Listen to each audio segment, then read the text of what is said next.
Sansa stood on the balcony of the Red Keep, her fingers tracing the cold stone railing as she looked out over King's Landing. The city bustled below, thousands of small lives moving in the shadow of the great castle that was home to her captors. A breeze from Blackwater Bay carried the stench of fish and sweat, and from somewhere in the streets a woman's laugh cut through the din of market chatter.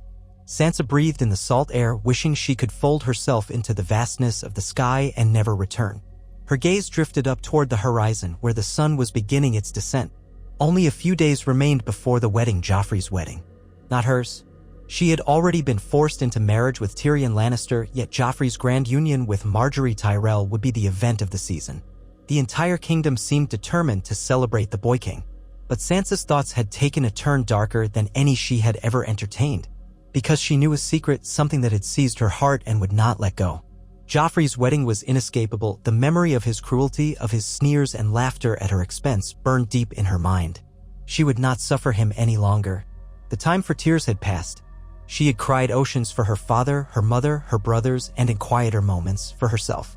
She had long tried to be brave, to be a lady, her mother's daughter. Yet the world she had stepped into, the very heart of power and deception in King's Landing, demanded a new kind of courage. It demanded something beyond the innocence of her childhood songs. It demanded what she had never once dared to contemplate. It demanded Joffrey's death. She had gleaned certain bits of information around the castle. Varys was the keeper of whispers, but Sansa had her own ways of listening. A servant's chance remark, a passing guard's jest, a misdelivered snippet of conversation that gave shape to an opportunity. She knew, or at least she suspected, that there was a particular poison that could be delivered in the smallest of doses and yield fatal results. A single drop in a cup of wine. A pinch of powder on a roasted capon. The sort of poison so cunningly subtle it might appear as a fever or a sudden seizure. King's Landing had taught her the potency of knowledge, and in her captivity, knowledge was her only weapon. She was terrified by the prospect of using it, for this was not a game of words. This was life and death. Yet in the quiet reaches of her mind, she found herself rehearsing the steps of a plan she did not even know she had been formulating. It had grown inside her, creeping forward like ivy under a stone, unstoppable. As twilight deepened, she turned away from the balcony and moved inside, her steps measured and cautious. The room offered her little solace, a richly appointed chamber with a plush bed and gilded decorations. It was far larger than her cramped quarters in Winterfell had been, yet it felt suffocating, a gilded cage with no door. A single candle burned by the bedside. She did not bother to light more. Sitting at the small writing desk, she opened a drawer and removed a slip of folded parchment. On it, a few lines were scrawled in her practiced, elegant hand, coded references about how she might secure the poison and how she might deliver it. Every time she looked at those words, she felt both dread and a fierce swell of determination. Tears pricked her eyes. She would never have conceived of such an act had the world not destroyed everything she held dear. She recalled Joffrey's face when he had forced her to look upon her father's head mounted on a spike. The memory seared her insides. To him, it was entertainment, the crude pleasure of a sadistic boy given far too much power. He had taken everything from her family, from her sense of safety, from her dreams of a courteous, honorable husband. Even now, he found small ways to torment her. He threatened her with words, forced her to endure humiliation at court, and every moment she had to stand there, a perfect lady, while he sneered. Once upon a time, she had been a girl who believed in knights and queens, who believed the world would celebrate her gentle heart. Now she believed in something else. The world was cruel, and sometimes the only way to survive was to be cruel in return. Night fell fully, and the chamber grew colder. Sansa carefully returned the parchment to its hiding place behind a loose brick near the fireplace. She smoothed her skirt, rehearsing her outward composure. She had grown adept at that composure. No one at court saw the turmoil in her eyes. Except perhaps Tyrion, who was surprisingly kind in his own way.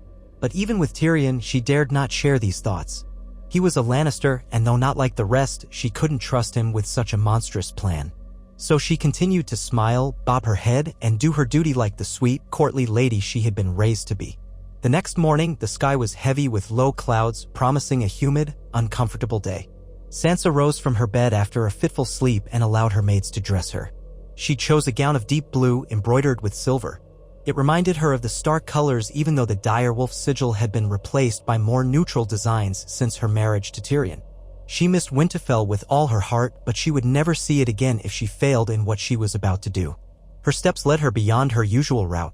Instead of going directly to the gardens, she moved toward a seldom-used corridor on the eastern side of the Red Keep, one that overlooked the cliffs above Blackwater Bay. She kept her head low, imagining that if she walked with enough purpose, she might not be challenged or even noticed. The corridor was cool, the stones seemed damp with lingering morning fog. She heard voices ahead and froze. Pressing herself against the wall, she listened. The voices receded and she crept forward. In a narrow alcove near a small arched window, she found whom she was looking for, an old servant known to fetch peculiar substances for the higher lords and ladies who wished to remain discreet. His name was Garros. He was no maester, but he had a reputation for delivering potions, ointments, or concoctions for ladies seeking to rid themselves of unwanted children or for lords seeking to enhance certain pleasures. Sansa's heart hammered in her chest as she approached him. She had never spoken to him directly, though she had overheard others discussing his services. He was gaunt, with thinning hair and an attitude that suggested he had seen too many secrets to be surprised by anything. She bowed her head slightly, employing what courtesy she had left. He blinked at her, not expecting to be confronted by a young noblewoman. Her voice trembled. I heard you might be able to help with a certain ailment. Garros's eyes flicked up and down, taking in her expensive attire and the way she struggled to speak. Perhaps he guessed she was nobly born, but he did not seem to care. I've many things for many ailments, milady, he said, keeping his own voice low. What manner of cure are you seeking? Sansa swallowed. She realized she'd never practiced these words. She hadn't known exactly how to phrase her request, nor even how to hide her intentions. Yet she steeled herself. The memory of Joffrey's sadistic grin propelled her. Something that can help ease a certain person's passing, she whispered, the blood pounding in her ears. Garros did not display shock. He merely regarded her with flat, dark eyes. Pricey, he said, the word rolling off his tongue like a stone. Dangerous. I have coin, she replied, voice trembling slightly. And I have favors I can call upon. If you can help me with something small, undetectable, something that might appear as an illness. He regarded her carefully. A ripple of caution seemed to pass over his features. Best done in private, he said. This is not a transaction for open corridors. Sansa understood.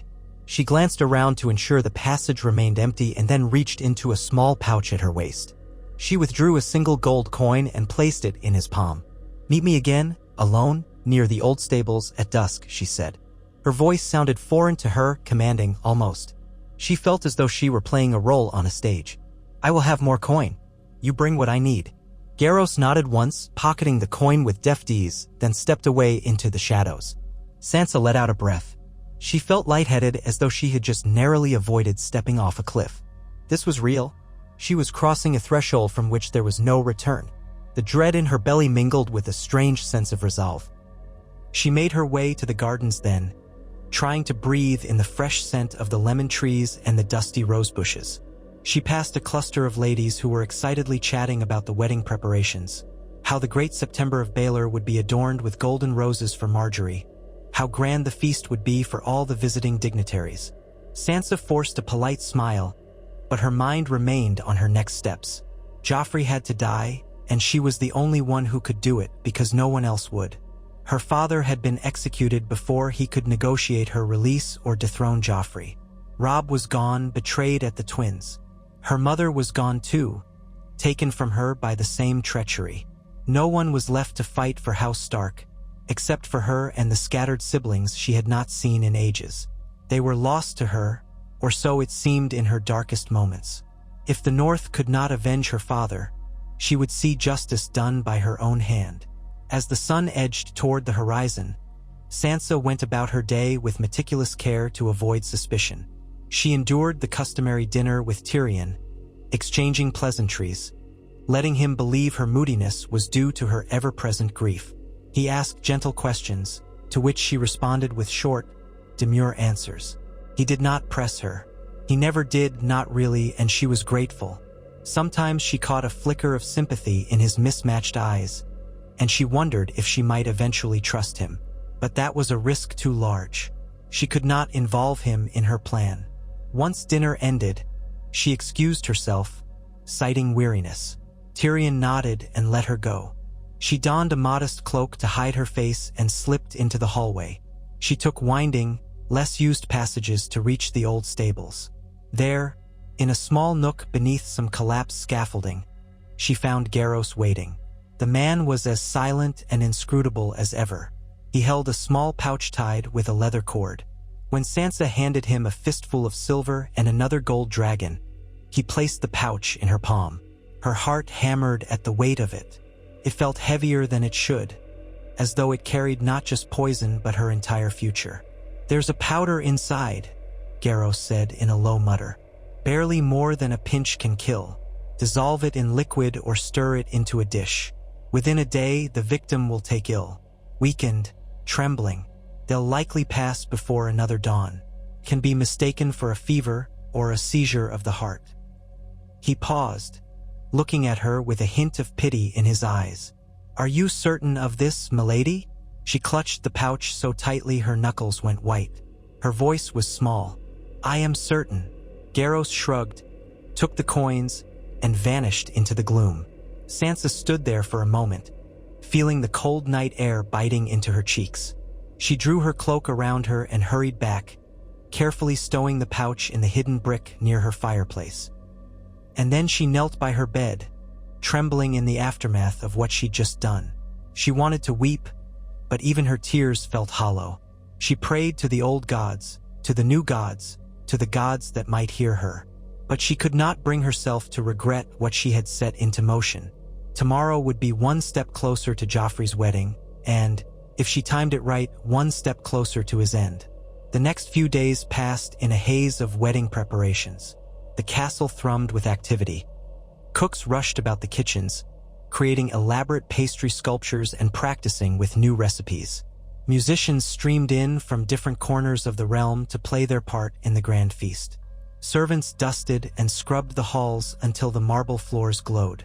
Knights in shining armor marched about the yard, readying themselves for the lavish justs and displays of martial prowess that would follow the ceremony. Everywhere Sansa looked, she saw the sheen of gold and the shimmer of Tyrell roses. If she had been the young girl she once was, she might have found it all very exciting. But now it felt like a pageant of falsehoods, a sickening display orchestrated to glorify Joffrey. She played her part, offering polite words of admiration when asked, smiling thinly when a Tyrell lady asked her advice on how best to hang the banners. She avoided Joffrey as much as possible. Whenever she did encounter him, his sneer and mocking laughter twisted her stomach, but she held her face in a mask of neutral serenity. He teased her about her imp husband, threatened to have her tortured if she did not curtsy lower, and gleefully reminded her that Winterfell was in ruins. Each word from his mouth fanned the flames of Sansa's resolve. She imagined the poison in his wine, how it would snake through his veins, how she would watch his eyes fill with fear. She loathed herself for the monstrous fantasies, but she could not stop them. They had become the only shred of power she possessed. Margaery Tyrell was radiant during the rehearsals, all soft smiles and gentle grace. She appeared genuinely kind to Sansa, offering compliments about her hair, her dress, and occasionally her well-being. Sansa wondered if she should confide in Margaery. Perhaps the Tyrell girl hated Joffrey as well, or at least saw through his charming facade. But no, Sansa couldn't trust anyone with the knowledge of the poison. The Tyrells were cunning, and though Margaery might secretly despise Joffrey, she also stood to gain a crown by marrying him. Better to remain silent. Finally, the eve of the wedding arrived. Great lords and ladies from across the kingdom had gathered, filling the Red Keep to bursting. Sansa felt the tension in the air, a pulsing excitement that bordered on frenzy. Music drifted through the corridors, and the flickering torchlight made the walls dance with shadows. Sansa's own heart pounded as she considered the plan she had refined in her mind countless times. The wedding feast was to be lavish, with separate courses of fish, fowl, and meat, each more elaborate than the last. Sweets from Dorne, spiced wine from the arbor, honeyed confections shaped like roses. Joffrey, no doubt, would partake of it all, but Sansa would have only one chance. She needed to slip the poison into the Boy King's cup at the right moment before he drank. That night, while the castle celebrated the grand arrivals with a pre-wedding feast in the Great Hall, Sansa feigned a headache. Tyrion, mindful of her sorrow, allowed her an early retreat without much fuss. She returned to her chamber, ensuring she was unobserved. She retrieved the pouch from the hidden brick, her hands shaking. She stared at the fine powder within, grayish-white and innocuous. It could be salt for all anyone would guess from its appearance, but she knew it could snuff out a life. Tonight was not the moment to use it. She had decided the best time would be during the morning wedding breakfast that the king insisted upon before the ceremony. An odd tradition, but Joffrey wanted the entire day to revolve around him. That gave Sansa an opening, a smaller crowd, an easier chance to tip the poison into his goblet. She didn't sleep at all that night. Instead, she lay awake, listening to distant revelry. She heard drunken shouts and bursts of laughter echoing through the stone corridors, punctuated by the occasional clash of steel as guards parted rowdy guests. The entire city seemed alive with festivities. In the darkness of her room, with only a single candle burning at her bedside, Sansa kept replaying the steps of her plan in her mind. She forced herself to think of what she would do next, how she would deny, how she would feign ignorance. They would suspect her, surely. Yet she had to trust that in the chaos surrounding a sudden, mysterious illness, she might escape suspicion long enough to see the deed done. Dawn came swiftly. Pale light crept through the shutters, illuminating the bedchamber in wan shades of blue. The bells of the city began to toll, signaling the day of the royal wedding. Sansa rose, feeling strangely calm. She washed her face and allowed her maids to brush out her hair. She chose a gown of ivory silk, high-collared and simple, no garish Lannister reds or Tyrell greens. She did not want to stand out too much. It was Joffrey's day after all. By late morning, the wedding breakfast was underway in a smaller hall off the Great Keep, a more intimate setting than the grand feasts that would follow. Only a select group of courtiers and family members were invited. Tyrion was seated beside her. Joffrey presided at the head of the table, Marjorie to his right, Cersei to his left. The Queen Mother wore a triumphant smile, and her golden hair caught the light like a lion's mane. Sansa felt a flicker of fear. Cersei was perceptive, fiercely protective of her vile son. If there was any sign of foul play, Cersei would be upon the culprit like a hawk. Sansa forced her face into a mask of polite detachment. Servants circulated with trays of breads, fruits, and cheeses. Wine was poured freely, though it was still early in the day. Joffrey commanded attention, regaling the table with jokes at Tyrion's expense, the kind that made the courtiers laugh with forced politeness. Marjorie sat with her graceful smile, occasionally exchanging a glance with Sansa that was half apology, half helplessness. Sansa's stomach churned. The moment was close now. A servant refilled the goblets with fresh wine. Joffrey lifted his cup and drained half of it with one long swallow, then snapped his fingers for the servant to refill it again. He was flush with excitement, or perhaps already tipsy. The perfect opportunity would be when the next round was poured. Sansa waited. She watched as the servant, a tall man with a neatly trimmed beard, approached the table with a large flagon. He refilled Cersei's cup, then Marjorie's. When he came to Joffrey's goblet, the king waved imperiously, indicating he should fill it to the brim. All eyes were on the king as usual. Sansa took a slow sip from her own cup, pretending to watch him in mild amusement. Out of the corner of her eye, she caught Tyrion stealing a glance at her, perhaps concerned for her well-being. She gave him a small smile to reassure him. Then, as Joffrey began to speak to Marjorie about some entertainment planned for the evening, Sansa shifted in her seat.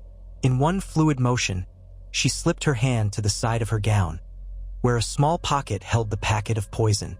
She let the smallest pinch trickle between her fingertips, hidden beneath the table.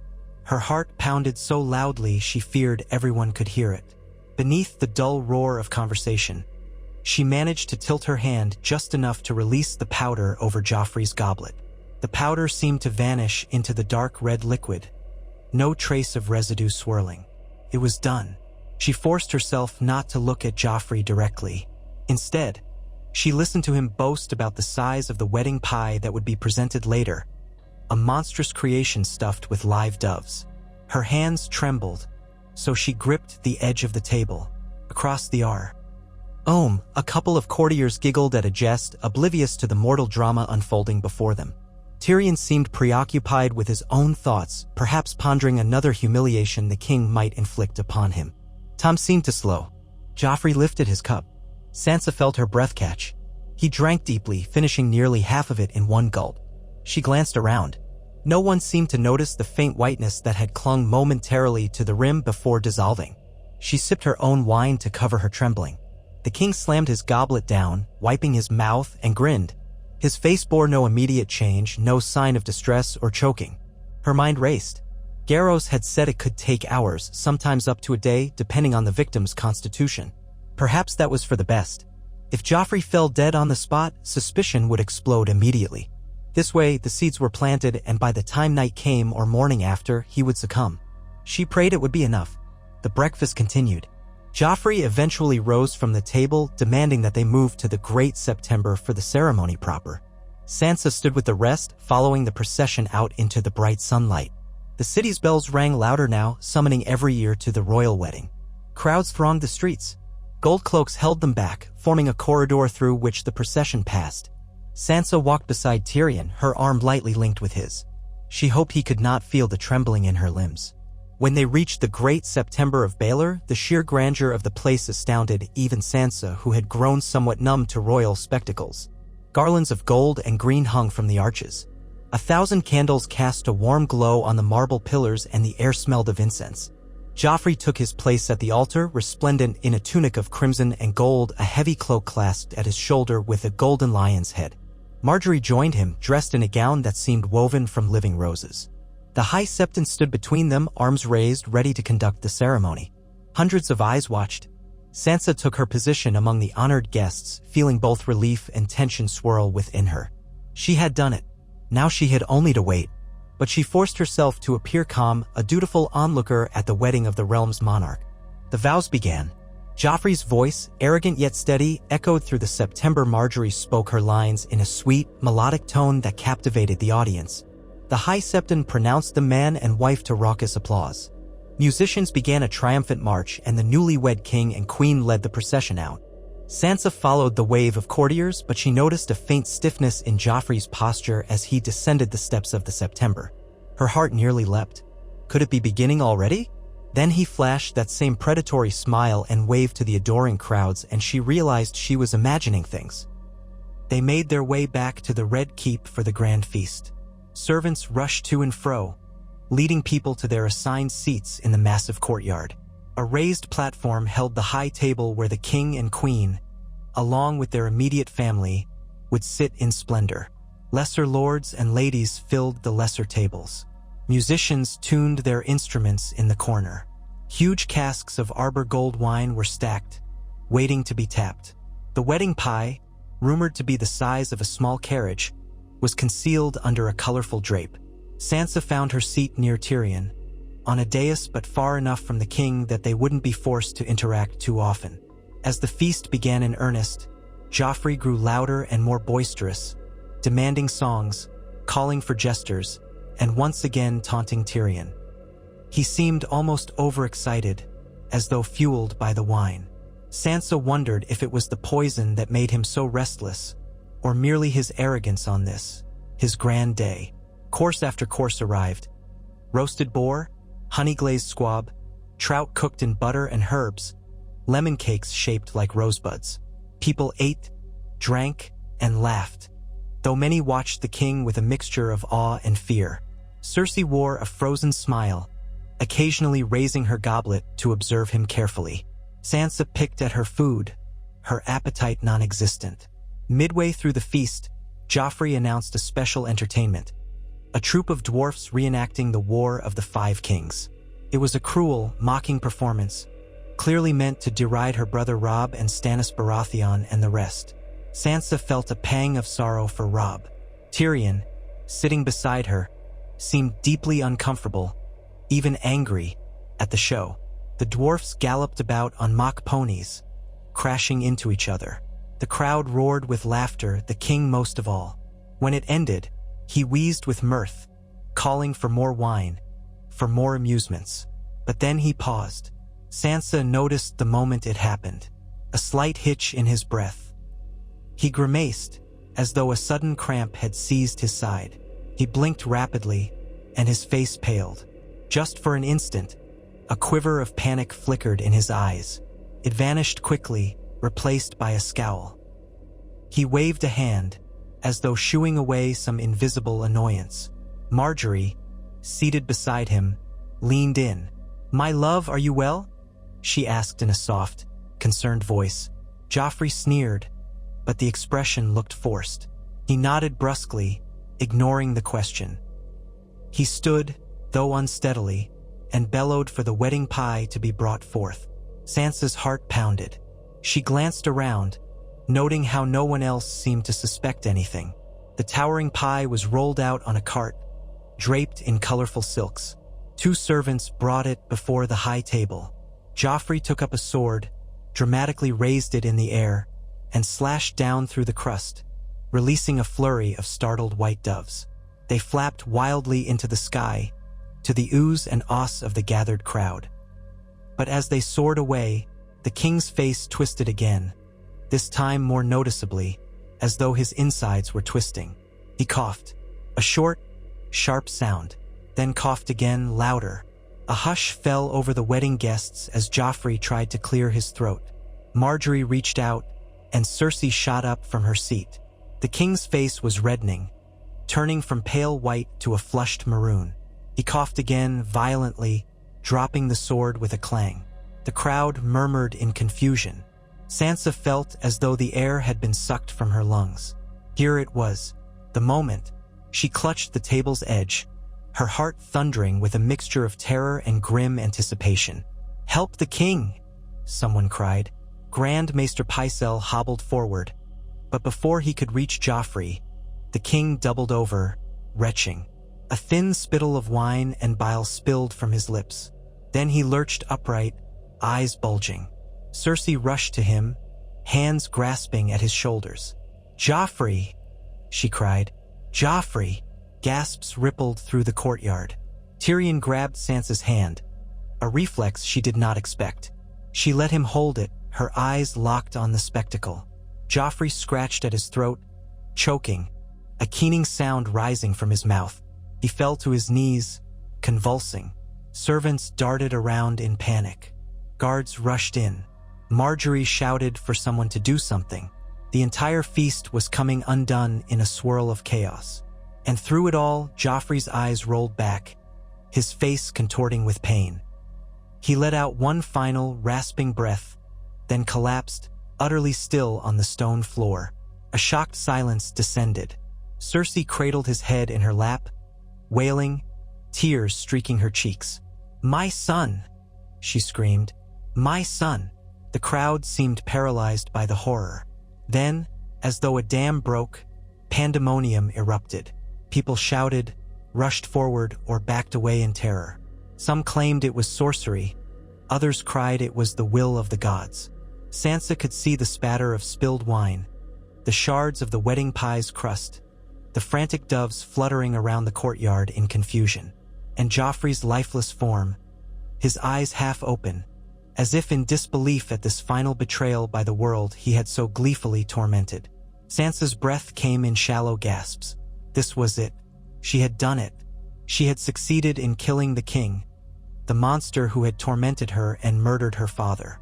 But there was no triumph in her heart, only a wrenching numbness, tinged with the faintest glimmer of relief. Cersei's scream cut through the din. "He's been poisoned! Guards! Seize them! Seize anyone who had a hand in this!" Her eyes were wild, fury and grief fused into one. She turned her gaze on Tyrion, who was still holding the empty goblet that Joffrey had knocked over. She screamed again, "Arrest my brother! He did this! He must have!" The king's guard swarmed forward. Tyrion froze, his face carved with shock. Sansa stood too, trying not to tremble. The rush of guards was like a chaotic wave. She thought she saw Peter Baelish, newly returned from some errand, slip away in the confusion. Lord Tywin barked orders, demanding calm. Yet the moment was lost to chaos. Tyrion tried to protest, but the guards knocked the goblet from his hand, forcing him to his knees. Marjorie stood in stunned silence, tears brimming in her eyes. Her wedding day turned into a nightmare. Cersei howled at the guards to bring chains, to lock up the vile imp who had murdered her son. Sansa knew this was the moment to flee. In the swirl of bodies, no one would notice her disappearance, not immediately. Her plan had always been to slip away in the confusion, to find some safe corner or ally. But she had not planned on Tyrion being the scapegoat so quickly. She hesitated, her heart lurching with guilt. Tyrion was innocent in this. He had shown her more kindness than any other Lannister. She did not want to abandon him to the wrath of Cersei, but what choice did she have? If she lingered, suspicion might fall on her.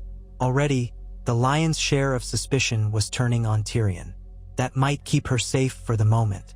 She blinked back tears, wishing there was some way to help him. The courtyard erupted in further shouts. Some guests fainted, others cried. The gold cloaks formed a ring around the high table. Sansa took a step back, weaving between two rushing servants, then another step and another, until she was at the edges of the courtyard. She spotted a side door that led into one of the castle's corridors. Keeping her head down, she slipped through it. Her pulse hammered. No one stopped her. Everyone was fixated on the spectacle of the dead king and the newly arrested dwarf. She found herself in a dimly lit hallway, the sound of her footfalls echoing. She hastened her pace, not sure exactly where she should go. The plan had always been to hide in her chamber, or perhaps find a way out of the keep altogether. But the castle was crawling with guards, and they would soon lock down every exit. Thoughts swirled in her mind. She had to escape. She had to get away from the Lannisters, from King's Landing, from the vengeance that would surely follow. She had no illusions. If Cersei discovered Sansa's involvement, she would suffer a fate worse than death. Footsteps thundered behind her. Sansa panicked, pressing herself against the stone wall behind a tapestry. The footsteps passed without pausing. She exhaled. Regaining her composure, she followed the corridor deeper. Eventually, she reached a narrow staircase that spiraled downward. She thought it might lead to the dungeons or perhaps to the old tunnels beneath the keep. Anything was better than remaining in plain sight. Each step she took felt like a step deeper into darkness, into the unknown. A swirl of conflicting emotions battered her. Fear, guilt, determination, sorrow for what had become of her life. But overshadowing all of it was a grim sense of accomplishment. The monster was dead. At the foot of the stairs, she found a torchlit passage. The air was damp and cold, and it smelled of mold and stale water. She could hear the distant drip of moisture seeping through the old stones. Her eyes strained to see in the flickering light. She walked carefully, searching for a door, a hidden tunnel, anything that might lead her outside the walls.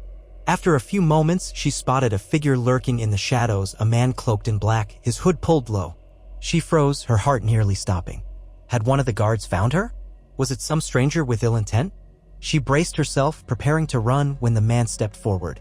It was Ser Dantos Hollard, the fool who had once given her a small hairnet she wore from time to time, claiming it was a precious family heirloom. She had dismissed him as a bumbling drunk then, but in that moment, seeing the concern etched on his round face, she felt an unexpected surge of relief. "My lady," he whispered urgently, stepping closer. "You must come with me. We haven't much time." She stared at him, trying to recall if he was friend or foe. He had claimed to be her protector once, offering her cryptic help. She had never fully trusted him, but she had no one else now. "How do I know you won't betray me?" she whispered, her voice trembling. His eyes darted around as though he expected guards to appear at any moment.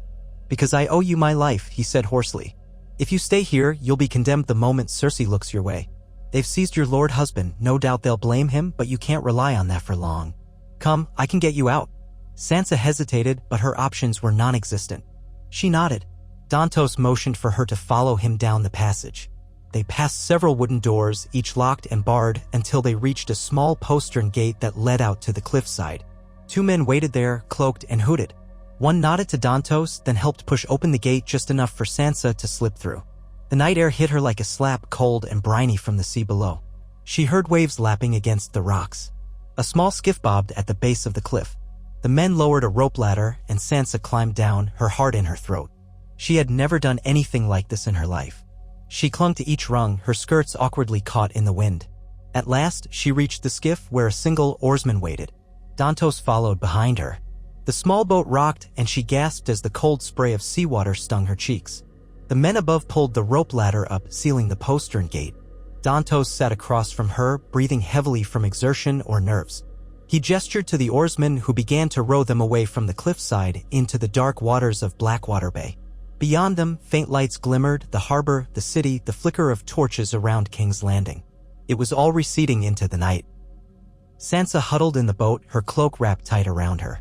The realization of what she had just done sank into her bones. She had taken a life, however monstrous. She was fleeing the capital, a fugitive. She felt a surge of grim satisfaction laced with terror. There was no turning back. They rowed for what felt like an eternity, the boat cutting through the water with soft, steady splashes. Sansa kept her eyes on the distant lights, half expecting to see a squadron of warships bearing down on them, or a flight of ravens overhead announcing her guilt. But the bay was eerily calm. At last, they approached a larger ship anchored away from the main harbor. Its sails were furled, and it loomed like a shadow in the darkness. A rope ladder was lowered, and Sansa climbed aboard with Dantos's help. Her legs wobbled on the deck. A lantern's light revealed the weathered face of a few crewmen. She recognized none of them. Then a familiar voice spoke from the shadows, "Lady Sansa." A man stepped forward, slender and cunning of face. Petyr Baelish. He wore a knowing smile, as though he'd orchestrated every moment of her escape. Sansa stared at him, confusion warring with a sense of betrayal and relief. "Littlefinger," she said, remembering how he had once tried to befriend her mother, how he always wore that mocking half-smile. What are you doing here?" He bowed with exaggerated courtesy. "Ensuring your safety, my lady, and your departure from King's Landing. My condolences on the day's unfortunate events." His tone was cool, but there was a glint in his eyes. He turned to Dantos. "Well done. You've played your part admirably." The fool nodded, wringing his hands. Sansa felt exhaustion washing over her. She wanted to collapse, to weep, or to scream. Instead, she mustered what dignity she could. "You helped me escape?" she asked. "But why?" Petyr's smile sharpened. "I have many reasons, and the well-being of House Stark holds some personal sentiment for me. I was fond of your mother, after all. And to see her daughter tormented by that wretched boy was unthinkable." His expression grew serious. "You are safe now, or as safe as one can be in these uncertain times. No one will suspect you had a hand in what befell the king." Those words struck her, heavy with meaning. "Did he know?" Sansa swallowed. I had no choice," she whispered. Her voice trembled, though whether from guilt or relief, she could not tell. "He killed my father. He hurt so many people." Petyr took her hand gently, his eyes gleaming with an emotion she could not place. "Of course you had no choice. Rest now, my lady. In a few days, we shall be far from King's Landing, and the city's woes will be a memory." Sansa nodded, allowing herself to be led below deck to a small cabin. She sank onto the narrow cot, her mind spinning with everything that had happened. The ship's gentle rocking and the hum of the sea lulled her into a trance, half wakeful, half dreaming. She thought of Joffrey's last moments, the way he clawed at his throat, the color draining from his face. She thought of Tyrion, arrested unjustly. She thought of her mother and father, gone to the grave. Would they understand what she had done? Had she committed an act of justice, or had she stepped into darkness? Sleep eventually claimed her, and her dreams were fitful and scattered. She saw Ned Stark smiling at her in the Winterfell courtyard, saw Joffrey's cruel grin superimposed over her father's face, saw the north blanketed in snow and swirling winds. She dreamed of a dire wolf pad-padding across the ice, its eyes filled with sadness. When she woke, faint morning light filtered through a grimy porthole. The tang of salt air filled her lungs. King's Landing was far behind them now, though she did not yet know their new destination. She rose, feeling a chill in the cramped cabin. Her mind returned to the question that would haunt her for years. Had she done the right thing? She had ended the life of a monster, but blood would call for blood. The Lannisters would not rest until someone paid for Joffrey's death. She opened the cabin door, stepping out onto the deck. The sea spread endlessly in every direction, a pale blue under a hazy sky. The crew moved about their tasks quietly, nodding to her with a mix of respect and caution. Near the stern, Petyr Baelish stood in conversation with Ser Dantos, who looked more sober than Sansa had ever seen him. She tentatively approached, listening as they spoke. Dantos was pleading about something, perhaps for coin or promises of reward. Petyr's face was smooth, unreadable. Then Littlefinger turned and spotted Sansa. He smiled. "My lady, I trust you slept as well as one can on a ship." She nodded, glancing at Dantos. "Ser Dantos helped me," she said softly. "I owe him my thanks." Dantos blushed and bowed clumsily. "I only did my duty to the memory of your lady mother," he mumbled. "Without Petyr's gold, though, I wouldn't have been able. Now he says I must go." Petyr's polite smile did not waver. Ser Dantos must return to the city or somewhere else, lest his absence draw suspicion. A hero's part, indeed. He placed a small pouch of coins in Dantos's trembling hands. "You have our gratitude," Peter said. Sansa felt her heart twist with guilt. She didn't want the fool to get in trouble for helping her. "Will he be safe?" she asked, meeting Peter's gaze. He smiled, letting the moment hang. "Safer than he was," Peter replied in a silky tone. "Now, my lady, may I speak with you alone for a moment?" A sudden pang of misgiving stirred in Sansa's chest, but she nodded. She followed Peter toward the prow of the ship where the wind tossed her hair about. He leaned against the railing, looking out at the horizon. She joined him, staring at the distant line where the sea met the sky. "You must understand that the game you have just entered is more dangerous than any you have played before," Peter said in a low voice. "Cersei will be half-mad with grief and rage. Tywin Lannister will be calculating a response. The Tyrells might wish to secure power in the aftermath. And you, dear Sansa, will be at the heart of many plots, for you are the key to the north. With Joffrey gone, Tommen becomes king, but do not think the realm will simply settle." She felt the truth of his words. The realm was in turmoil, and she was a prize and heir of House Stark, newly widowed if Tyrion was convicted or executed. There would be many who sought her hand or her head. "What am I to do?" she asked, her voice small. "You will remain with me," he said, "at least until we can arrange a place of safety for you. Somewhere far from the Lannisters' grasp. Perhaps the Eyrie where my lady wife Lisa rules." He flashed a calculating smile. "You could find sanctuary there, with your aunt under my protection." Sansa's emotions tangled at the mention of her aunt. She had barely known Lisa, but the Eyrie was family in a sense. Could it be safer than King's Landing? She wanted to hope so. But she also knew Peter Baelish was not a man of pure intentions. He always had his own angles. Still, she nodded. She had no other options. If she fled on her own, she would be helpless. Winterfell was a ruin, the north a battleground. She was alone in the world, a fugitive in fancy clothes. "Thank you," she said quietly, "for helping me." Peter touched her hand, a gentle, almost paternal gesture. "I am an old friend of your mother's, my dear. Helping you is the least I can do." He withdrew his hand. "You should rest, gather your strength. We have a journey ahead of us, and when we land, more trials await. But for now, breathe in the salt air and know that Joffrey Baratheon cannot harm you any longer." Sansa turned her face to the wind, closing her eyes. The relief that coursed through her was immense, yet tempered by sorrow for those left behind. She remembered Tyrion's kindness and how he would now be scapegoated. She remembered Margaery, whose hopes of becoming queen had ended in horror. She wondered if the realm would rejoice or mourn the king's demise. But most of all, she thought of her father. A vision of Ned Stark appeared in her mind's eye, kind and steadfast, taken from the world by a boy's cruelty. Now that boy was dead. Vengeance or justice or simply murder, whatever name it bore, it had come by her hand. 2 days passed as the ship cut through the waters, heading north along the coast. Sansa spent much of her time alone, trying to process the whirlwind of events. She still felt the phantom weight of the poison pouch in her hand. She ate sparingly, forcing down bits of salted fish and hard bread. Some nights she paced the small deck, imagining the swirl of rumors that must be enveloping King's Landing. How Cersei must be howling for blood, how Tyrion might be rotting in a cell. Guilt gnawed at her. She had no illusions that her involvement could be proven, but innocence could suffer all the same.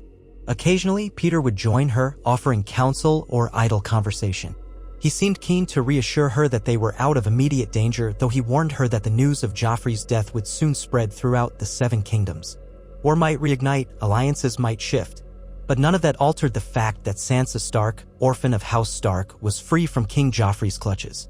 She began to notice shadows in Peter's manner, subtle hints that unnerved her. At times, she would catch him studying her with an intensity that made her skin crawl. She sensed he had deeper designs for her, but she was not yet certain of their shape. She resolved to stay vigilant, to survive as she had done in King's Landing. She could not allow herself to be a pawn again. At last, the ship entered the narrower waters near the Vale of Arryn. Stark mountains rose on either side, their peaks dusted with the season's lingering snows. Jagged cliffs lined the coast, and eagles soared overhead. Sansa felt a surge of emotion at the sight of mountains and pine trees. It reminded her faintly of the north, though this was not home. Yet it was closer to the rugged landscapes she knew in her childhood than any place she had seen in King's Landing. She stood at the prow, letting the cold wind bite her cheeks, her heart taut with anticipation. If the Eyrie was to be her refuge, she hoped her Aunt Lisa would prove kinder than she remembered. They disembarked at a small, hidden cove, avoiding the main ports to keep Sansa's presence secret. A handful of Peter's men joined them, leading horses up a narrow, winding path. Sansa rode in silence, her cloak pulled tight, gazing at the rugged beauty around her. Tiny mountain villages clung to steep slopes, smoke curling from their chimneys. Travelers watched them pass with curious eyes, unaware of the tumult Sansa carried within. When they reached the gates of the Vale, Peter flashed a ring bearing the sigil of House Baelish. A mockingbird and the guards ushered them through. Rumors might swirl of his arrival, especially if Lisa had not been informed, but Peter seemed unconcerned. They continued upward, the temperature dropping with every league they climbed.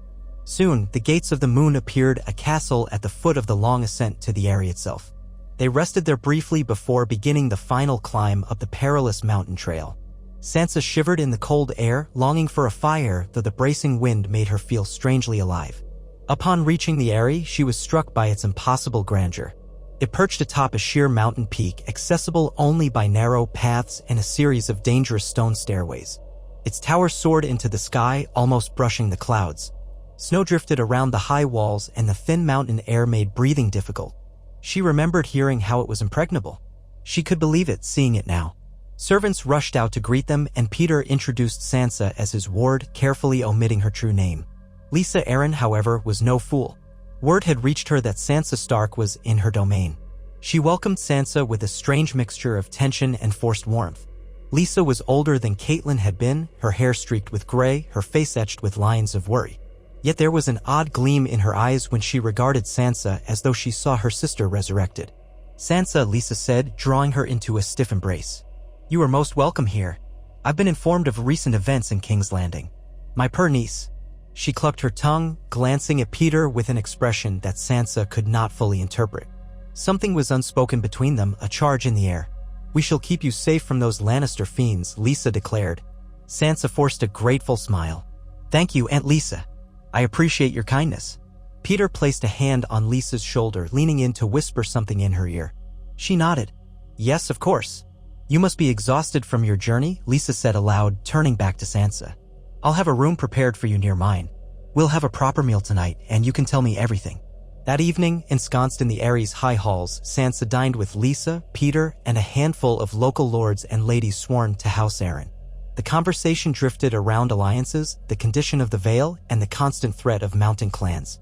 No one mentioned King's Landing directly, but tension lay beneath the surface. Sansa mostly kept silent, nodding politely when spoken to. She had not realized how frail her aunt's mental state might be. Lisa seemed prone to abrupt mood swings, one moment laughing too loudly, the next bristling at a harmless remark. Sansa felt uneasy, but she tried to remain a courteous guest. When at last she retired to her new chamber, a modest but comfortable room with a view of the twinkling lights below, she felt the exhaustion of the past days crash into her. She sank onto the bed, mind swirling. King's Landing, Joffrey's death, her escape, Tyrion's arrest, it all seemed surreal. She unfastened her gown, letting the cold air wash over her skin. A flicker of guilt returned. She might have doomed an innocent man to punishment. But Joffrey was gone, and a part of her found solace in that fact. If only she could have spared Tyrion the blame. She drifted into sleep, lulled by the mountain wind whispering around the towers. In her dreams, she stood in the godwood of Winterfell, alone under the ancient weirwood tree. Its red leaves rustled, and her father's voice seemed to emanate from the branches. "Be brave, Sansa," it whispered. "Winter is coming, but you must endure." She clutched at the cloak around her shoulders, realizing it was the gray and white of House Stark once more, no longer tarnished by the Lannister colors. Days passed in a subdued routine. Sansa found a measure of peace in the lofty quiet of the Eyrie, though her aunt's unpredictable moods and Peter's sly presence kept her on edge. She often wandered the courtyard or stood at the Eyrie balconies, gazing at the breathtaking view of the Vale below. The wards of the castle treated her politely but kept their distance, uncertain what to make of this newcomer. News from the outside world filtered in slowly. Rumor had it that Tyrion Lannister was imprisoned and awaiting trial for regicide. Some whispered that Sansa Stark was complicit, but she had disappeared. Cersei Lannister raged, demanding retribution.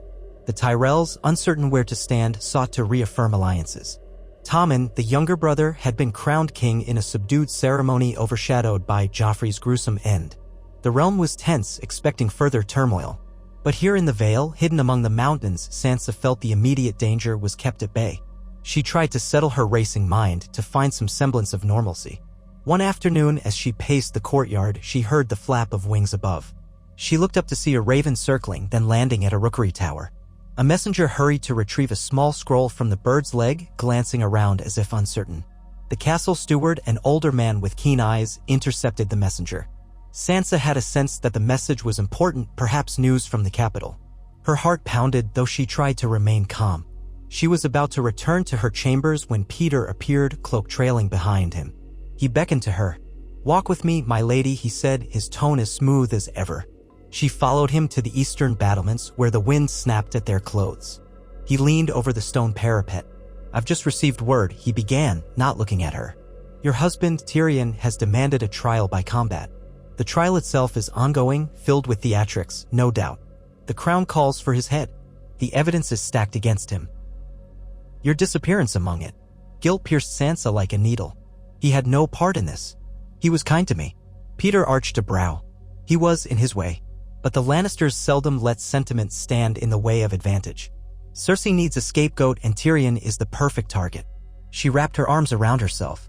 Is there nothing I can do?" Peter's chuckle was devoid of humor. "Return to King's Landing and confess your own guilt, perhaps? That might free Tyrion, but would place your head on the block instead. A poor exchange, I'd say." He turned to her, eyes glittering. "You must think of your own survival now. The game is larger than any one person. Even your father knew that." The words stung, but she could not deny the logic. She owed Tyrion, yet returning to King's Landing would be suicidal. She bowed her head. "I suppose you're right." Peter laid a hand on her shoulder. "Rest assured, Tyrion is resourceful. Whether he wins or loses, that's a matter for the gods to decide. But you, dear Sansa, must consider your future. If Tyrion is executed, you'll be a widow in name, still Lady Stark. The North may rally around you one day should the opportunity arise." She frowned. "The North is in ruins. The Boltons hold Winterfell now, and I've heard dreadful things." A glimmer of calculation crossed Peter's face. "Times change. Houses rise and fall. The key is to be ready when the moment to act presents itself." He looked out across the mountains. "For now, remain here, under my protection and your aunt's care. The Vale is peaceful compared to the rest of the realm. You'll have time to learn, to watch, to plan." Sansa nodded, though unease rippled in her gut. She felt like a piece in Peter's puzzle. Yet she had no one else. She silently resolved that she would never again be as naive as she had been in King's Landing, trusting blindly in good intentions. She would watch. She would learn. And if the day came when she could reclaim Winterfell, she would do it on her own terms. In the weeks that followed, she attempted to regain some sense of herself. She spent quiet hours sewing in her room, shaping cloth into designs reminiscent of Winterfell's simpler patterns. She sang old songs under her breath, the tunes that once filled the halls of her childhood home. She grew closer to her cousin, little Lord Robert Arryn, though he was sickly and prone to tantrums. Lisa's unpredictable nature made it difficult to form a true bond with the family that remained to her, yet Sansa persevered, trying to be gracious. She discovered she had more steel in her spine than she once believed possible. All the while, the knowledge weighed on her. She had killed King Joffrey. She had ended his life with a pinch of poison in a cup of wine. Every night, she prayed to the gods for forgiveness, or if not forgiveness, then understanding. She felt no regret for ridding the world of a cruel tyrant, but she mourned the lost innocence it represented. She was no longer the gentle girl from Winterfell. She had touched the darkness that lurked in the shadows of power. Then, one chill autumn morning, a raven arrived bearing news that Tyrion Lannister had triumphed in his trial by combat. Some miracle or twist of fate had saved his life. A jolt of relief coursed through Sansa. At least she had not caused his death. But her relief was tempered by the knowledge that she could never return to him, not now. Too many eyes would be upon her, too many questions about her disappearance. The official story might cast her as a victim of Tyrion's plot, or perhaps an accomplice. She could not be sure. Yet the knowledge that he lived warmed a small corner of her heart. Under the Ares' high ceilings, with the wind whistling through the icy peaks outside, Sansa found herself forging a new identity. She was no longer the helpless pawn, nor quite the ruthless avenger.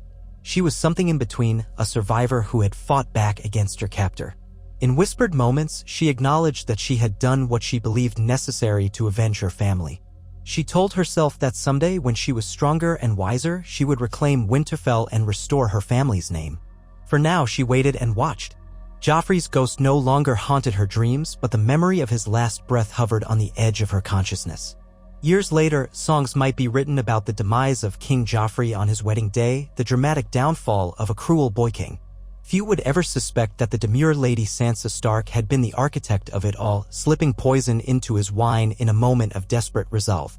Fewer still would understand the guilt and determination that shaped her afterward, forging her into a figure worthy of her family's legacy. She would wear that secret-like armor, unspoken but ever-present, reminding her of the power she held when she dared to seize her fate. For now, she lingered in the Vale, among the snowy peaks and the silent watch of distant eagles. Each morning, she awoke to the crisp air and the knowledge that her tormentor was gone.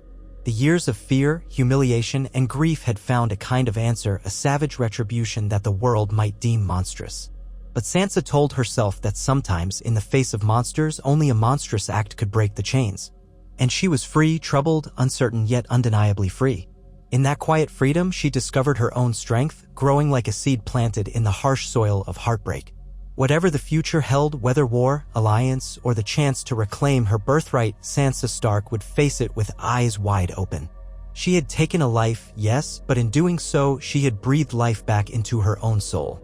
She had stepped from the path of a frightened girl into the uncertain realm of those who dared to shape their own destinies.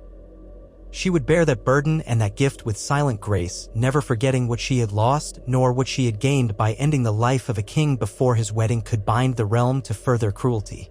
The winds of the Vale howled across the mountaintops, carrying with them echoes of a wolf's distant cry, a call from the north that stirred Sansa's heart. She did not smile exactly, but a quiet determination set her face like stone. She was no longer the scared bird in a cage. If anyone asked her how she endured it all, how she dared to poison a king, she might reply with a simple, unspoken truth: a wolf can only be caged for so long before its teeth are bared. And Sansa Stark, at last, had found hers. Peter's ship had carried her from the King's Landing docks under cover of night, and the Vale's high mountains now embraced Sansa as if the world itself had reached out with cold stone arms to pluck her from the jaws of Cersei's vengeance. She told herself she was safe here, safer than she had been under the Lannisters' watchful eyes, safer than on the back roads of the Riverlands where outlaws roamed and winter threatened. Yet something about the Aery's lofty halls made her uneasy. The wind that howled around its towers came with a shrillness like a scream. The sheer drop beyond the moon door was an unspoken warning of how perilously close one could come to death. Even in safety, she could not entirely cast aside her anxiety. She was a fugitive in all but name, possibly wanted by the entire crown for King Joffrey's murder. But she had the Vale's stone ramparts around her now, her Aunt Lisa at her side, and Peter Baelish lurking in every shadow of these ancient corridors. In the first nights after her arrival, Sansa slept restlessly, haunted by half-dreams in which Joffrey's eyes bulged, his mouth gaped, and he collapsed at the wedding feast over and over. She felt no regret at the memory. His cruelty had demanded an end, but the act itself had been so horrifying, so final, that her mind replayed it in endless loops. Each morning she woke in a strange bed, momentarily forgetting where she was. Then she'd notice the high mountain air, the pale winter light streaming through narrow windows, the embroidered tapestries that told the tale of Ardy's Arryn. She would remember that she was in the Aery, under her aunt's protection, her identity somewhat cloaked to the local Vale lords and ladies who assumed she was simply Peter's gentle ward. The only person who knew Sansa's true name was Lisa herself, who fussed over her niece with a mixture of giddy excitement and feverish possessiveness. She brought Sansa to dine in her personal solar, telling her how she should be grateful that Peter had orchestrated the escape, how the Lannisters had surely wanted her head by now. Sansa tried to be grateful. She nodded, trying to appease her aunt, but she could not ignore the way Lisa's voice sometimes rattled with an unsteady edge, or how the older woman's attention shifted from motherly warmth to anxious suspicion in the course of a single conversation. No matter how ill at ease Sansa might have been with her aunt's moods, she was at least free to wander within the Aery's walls. She explored the Aery corridors and open courtyards, clutching her cloak tight against the chill. The Aery had no godwood, just a small garden with hardy evergreens and wind-blown shrubs struggling to survive at this altitude. She missed the hush of a true northern godswood and the hush of Winterfell most of all. But she told herself it was enough to see the wide sky overhead, the crest of the mountains, and the snowy paths that made her feel a little closer to home. She learned the daily rhythms of the place. Each morning, the servants lit the fireplaces in the great hall that rarely seemed to fend off the cold. They laid out a sparse breakfast, breads, goat cheese, hot tea, for Lady Lisa's table, which was far simpler than the feasts of King's Landing. Lord Robert Arryn, her sickly young cousin, would sometimes join them, prone to whining and fidgeting, occasionally demanding that Sansa tell him stories of knights and battles.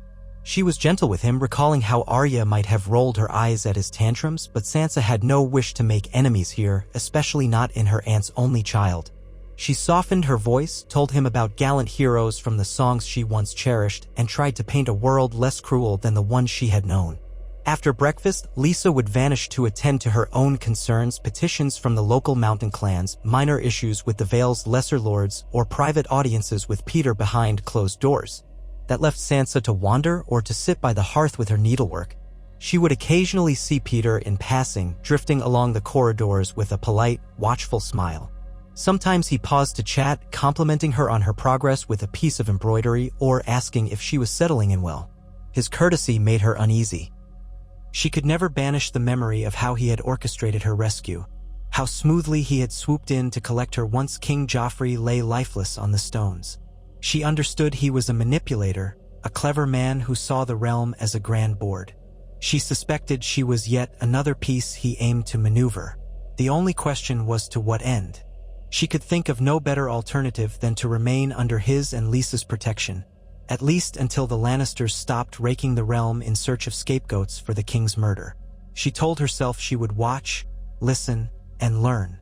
This time, she would not be the naive girl who believed in lies so easily. She had poisoned a king. She had borne witness to cruelty, war, betrayal. She was not a child anymore. Letters occasionally arrived by Raven, bringing the outside world's news to the Ares hush. Sansa overheard snatches of gossip from the servants. Tyrion Lannister's demand for trial by combat. His subsequent victory through some champion who bested the crown's champion at the last moment. Rumors abounded that Cersei was furious, that Tommen now wore the crown but was overshadowed by his mother and grandfather. Nobody mentioned Sansa's name openly, at least not in the letters. It seemed that the official line pinned the murder on Tyrion, though some believed the Tyrells might have had a hand in it. Still others whispered about magic or the vengeance of some secret faction. Sansa gleaned all she could, relieved that no rumor placed the blame squarely at her door. Perhaps, in King's Landing, they had decided that pinning the entire affair on the imp was simpler.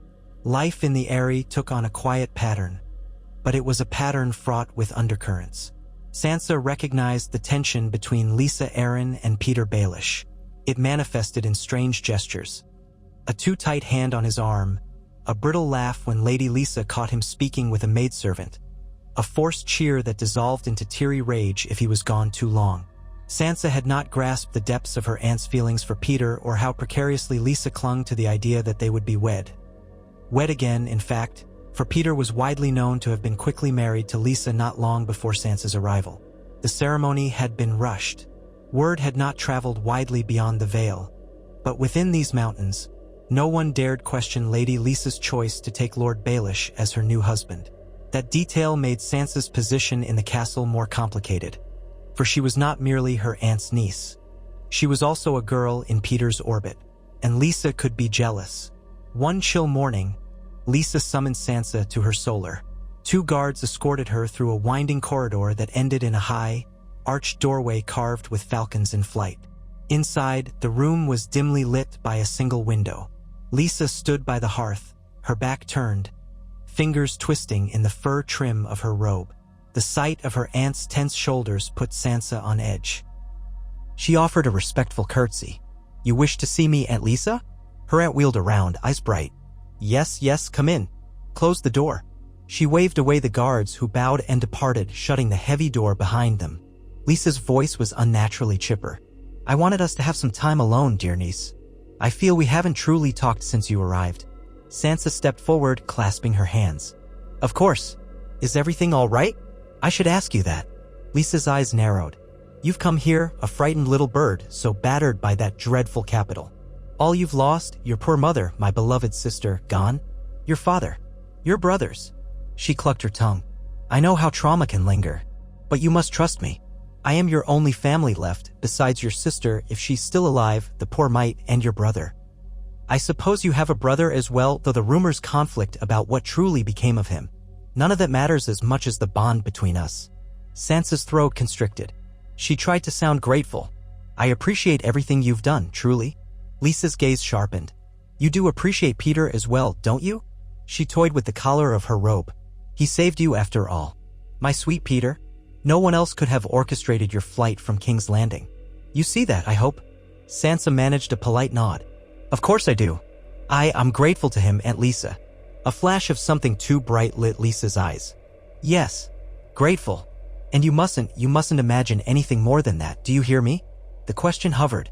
The older woman's voice trembled with the anger she tried to keep in check. Sansa felt her cheeks color. Was Lisa truly so jealous? She realized with a jolt that her aunt suspected there might be some romantic entanglement between Sansa and Peter, which was both horrifying and confusing. But Lisa had never been one for rational calm. Sansa lowered her eyes. I only see him as a protector, Aunt. Nothing more. The tension seemed to drain from Lisa's posture, replaced by relief. She exhaled shakily, then rushed forward and wrapped Sansa in a tight, somewhat crushing embrace. Oh, my poor sweet girl. I'm sorry. I've been so worried. You're so beautiful, so young, and Peter, well, he can be a charming man. She drew back, searching Sansa's face. You must promise me you will not entertain any illusions. He is your uncle now by marriage. And we are family, you and I. We must stick together. We must keep each other safe, especially from the vile Lannisters. Sansa swallowed. I promise, she said quietly, though it felt like a forced vow. She had little choice, truly. Lisa nodded, content for the moment. Good. I know you won't betray me. Blood is thicker than water. I told Peter you would be no trouble, that you were a sweet, good girl. And you are, aren't you, Sansa? Yes, Aunt Sansa lied. She thought of Joffrey's last breath, of the pinch of poison she had slipped into his wine. A sweet, good girl would never have done that. But the facade of innocence was the only shield she had.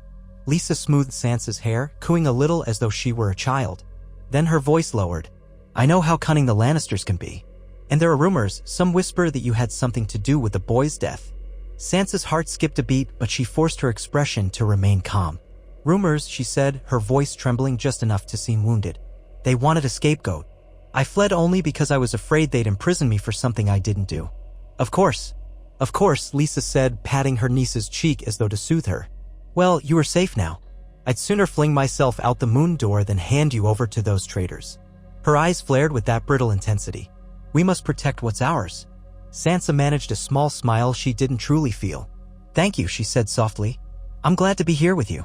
Lisa's expression softened and she guided Sansa toward the hearth where they warmed their hands while Lisa prattled on about how strong the Vale was, how loyal its lords remained to House Arryn.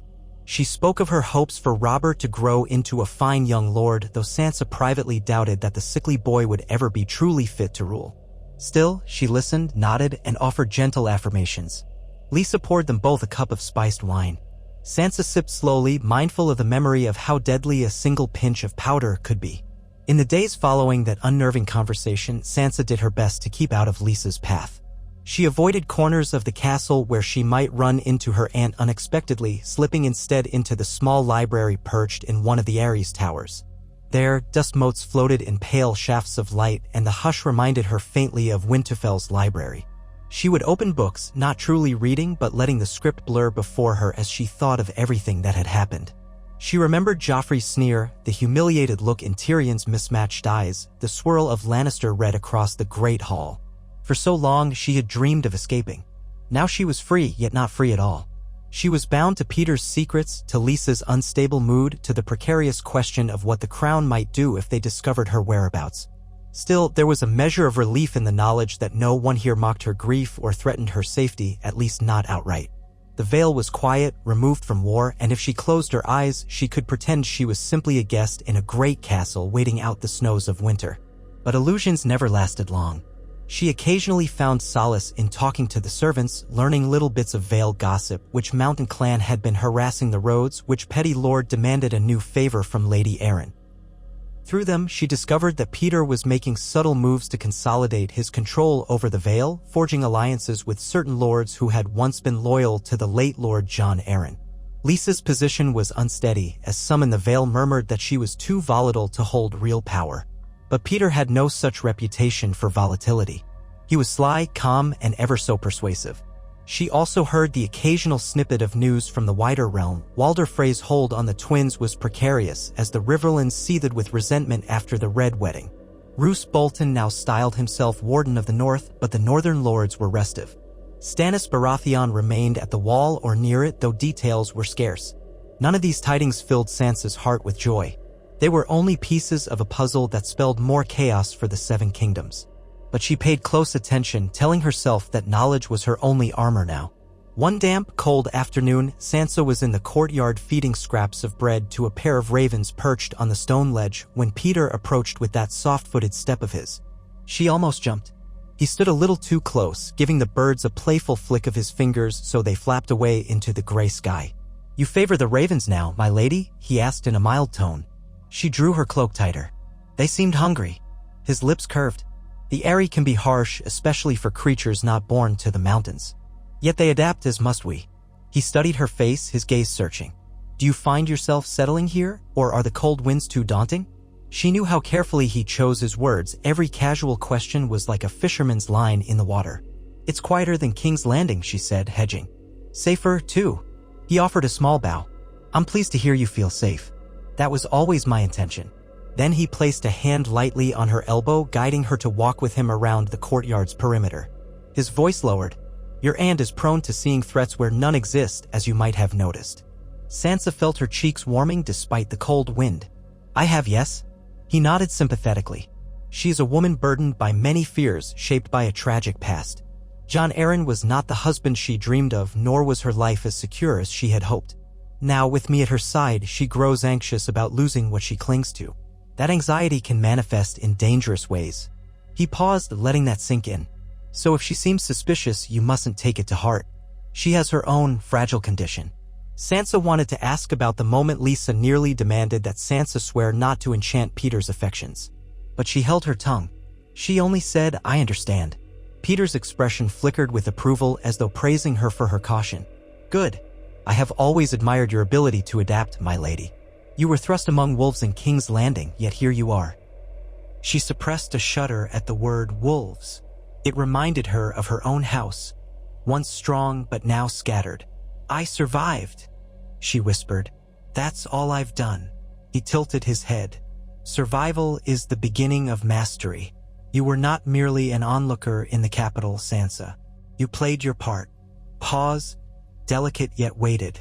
"But fear not. No one else here knows just how deftly you played it." His words made her knees feel unsteady. She resisted the urge to glance around, to ensure no one was close enough to hear. She felt as though he were speaking about the poisoning directly, though it was couched in subtlety. "Thank you," she said, her throat tight.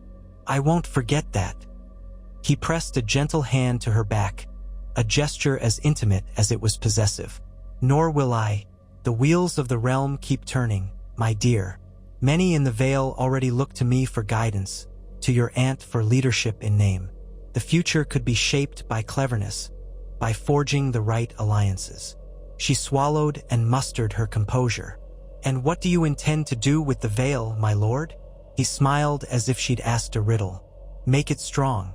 Protect it from the chaos that engulfs the rest of Westeros. Ensure that we, those who dwell here, have the best possible vantage if the tides of war come to these mountains." "War," she echoed, feeling a tremor of foreboding. "War never truly ends," Peter said, guiding her inside the corridors once more. "But enough of that for now. I'll not burden you with strategy. Rest assured, Sansa, that so long as you remain at my side, you will be shielded from the worst storms." She forced a small smile, though something about the phrase "at my side" made her uneasy. He might have promised her safety, but she recognized a cage when she saw one, even if its bars were gilded with courtesy and promises. Time slipped by in the Vale as winter crept slowly toward them. A dusting of snow clung to the rocky slopes beneath the Eyrie. Lord Robert spent more time inside, fretful and bored, demanding entertainment. Lisa insisted on half-hearted banquets to reassure the local lords that all was well. Sansa attended them, wearing modest gowns that did not draw undue attention. She had few illusions that these men would risk their own fortunes to protect her if the crown ever learned she was there. She kept her head bowed, speaking only when spoken to, employing every lesson she had learned at King's Landing about how to be invisible when needed. Occasionally, she heard talk about the trouble in the north, the Boltons' tenuous hold on Winterfell, rumors of wildlings crossing the wall. She felt the old pang of grief for her family, but she shut it away. The north was far beyond her reach for the moment. What help could she bring anyone when she was effectively a secret exile? Sometimes she prayed to the old gods, hoping that Bran or Rickon might still live, that Arya might be safe, that Jon, though a bastard, might endure at the wall. She would have given anything for a single moment with any of them. And in her darkest nights, she thought again of that moment when she'd let the poison spill into Joffrey's cup, how she had chosen to become an executioner. She reminded herself that if she had not, she might still be at the Boy King's mercy or forced to watch him torment others. That did not mean she did not feel the weight of it. But she wore the memory like armor, a reminder of what she was capable of when pushed beyond the brink. Weeks later, as the air grew colder still, a raven arrived bearing urgent news from the Riverlands. Peter read the message first, then immediately sought out Lisa in a private council. Sansa was not privy to their conversation, but the hush of alarm that spread among the castle staff told her it was something of importance. She hovered by a window seat in the main hall, waiting, her heart fluttering with dread. At last, Peter emerged from the council chamber, his face perfectly composed, though Sansa sensed attention in his eyes. He summoned her with a flick of his fingers, and she followed him to a smaller side room used for private dinners. There he closed the door, leaving them alone amid shelves of old tapestries and a table set with unlit candles. "What is it?" Sansa asked, trying to keep her voice from shaking. "Has something happened?" "Plenty has happened," Peter said with a cool smile. "Word has reached us that the Lords Declarant of the Vale are growing restless. They suspect Lisa's rule, my rule, by marriage may not serve their interests. And they have begun to question recent events, including your presence here." Sansa's heart skipped a beat. "They know who I am?" He inclined his head. "Not precisely, but some suspect. The Ares worth as a refuge is overshadowed by local politics. These lords do not wish to be drawn into the intrigues of the Iron Throne. Nor do they trust me. They prefer the Vale remain neutral, untainted." She felt panic stirring. "What does that mean for me?" "It means we must be careful." He crossed his arms, leaning against the table. "Your aunt is protective, certainly, but she's also unsteady. If the Vale's great lords come knocking, demanding to see who she harbors in her castle, she might become hysterical or do something rash." Sansa's thoughts spun. Is there a way to keep me hidden, or?" Peter's gaze locked onto hers. "We might disguise you as a distant cousin or a maid in the castle. But rumor travels fast. If they suspect who you really are, they could put pressure on Lisa to hand you over to the crown, lest the Vale be declared in open rebellion for harboring a fugitive. She would refuse, of course, but the confrontation could shatter what fragile peace we have." She lowered her eyes, trembling. "I don't want to be the cause of more bloodshed." He stepped forward, resting a hand on her shoulder. "Neither do I, my dear. Which is why I suggest another path, one that will bind the Vale's lords to our cause instead of turning them against us." Her gaze flicked up warily. "What path?" He offered a gentle, almost paternal smile. "A betrothal. Yours, to someone of suitable birth in the Vale. Once you are betrothed to a lord here, your position ceases to be that of a mere fugitive. You become part of the Vale's future, part of its alliances. The lords might well rally to protect you instead of threaten you." The suggestion made her chest tighten. Her entire life had been overshadowed by forced betrothals, forced marriages. First to Joffrey, then Tyrion. Even though Tyrion had been kinder than she expected, she had never wanted that marriage. And now Peter proposed yet another betrothal, some Vale lord she did not know, all for the sake of politics. I don't even know these men," she whispered, unable to keep the fear from her voice. His hand stayed on her shoulder, a steady weight. "I would choose someone not unkind," he said, "someone who might value you for your lineage and your person. You are still Lady Stark, or will be once your marriage to Tyrion is formally annulled, or once it's declared void by whatever means. The realm is in chaos, and legal niceties can be navigated if the right people profit. The important part is that you become tied to the Vale. Then even the Lannisters would hesitate to stir the Mountain Lord's wrath by demanding your head." She fought back the urge to shrink away. "Must I decide now?" Peter's eyes were gentle, but his voice carried an undertone of steel. "Time is not our ally. The Lords Declarant will come soon, either to challenge Lisa or to force certain concessions. If we can present them a betrothal contract, one that fosters unity, they might be appeased. They might leave, satisfied that the Vale remains in Vale hands, with no outlaws or exiles hidden within." Sansa's breath shook. She thought of how short her life had been, and yet how many times she had faced being bartered or used. Every time it was for the good of the realm or for protection. She stared at Peter, trying to read his expression. He was calm, certain every inch, the cunning manipulator she knew him to be. But was he right? Could an alliance truly protect her? Or was it just another way for Peter to secure power by using her name? She turned away, wrapping her arms around herself. I need to think. Of course. He let her be, stepping back. Speak to your aunt if you wish, though I caution you to do so gently. If she senses any threat to her own marriage or control, she may react poorly. Let me know your decision soon. She nodded, mouth dry, and then slipped from the room, her head spinning. She did not want to marry a stranger. She certainly did not want to remain Peter's pawn. Yet she had tasted the danger beyond these walls, had seen how swiftly she could be destroyed if the crown demanded her. She walked through the corridors on numb legs until she reached the small library tower again, where she let the hush embrace her. For a time, she stood before a tall, narrow window, gazing out at the swirling clouds that clung to the mountains. In the distance, she could see hawks gliding on updrafts. The rest of the vale was invisible beneath a layer of mist. She recalled the stories old Nan used to tell in Winterfell, stories of the lost Stark children who wandered the wilds, of brides carried off by the king of the night. How many were forced to marry against their will for the sake of alliances? The realm was full of such tales. Sansa realized with a pang that this might simply be her fate. Perhaps no woman of noble birth could escape it. She closed her eyes, remembering the instant she decided to kill Joffrey. In that moment, fear had turned to resolve. She had known there was no other way. Perhaps now was another such crossroads. She could either submit to the inevitable or find a cunning way to bend it to her advantage. But was there an advantage to be found here, truly? At dusk, she returned to her chamber, lit a candle, and pretended to busy herself with sewing. Her thoughts whirled. She told herself to remain calm, to consider all angles. If she refused to marry, she might remain a secret in the Eyrie, always at risk of being discovered. Lisa could snap under the strain, or the Lord's declarant might spark a rebellion. If she agreed, she had to trust that Peter would choose a man who would not harm her. Would that man be some older, wealthy lord? A younger, ambitious knight? She could not guess. The idea of binding herself again for duty turned her stomach. A soft knock sounded at her door. She rose, heart pounding. To her surprise, it was Lisa, alone. Sansa opened the door and bobbed a curtsy. Aunt Lisa. Lisa's eyes were red, as if she had been crying.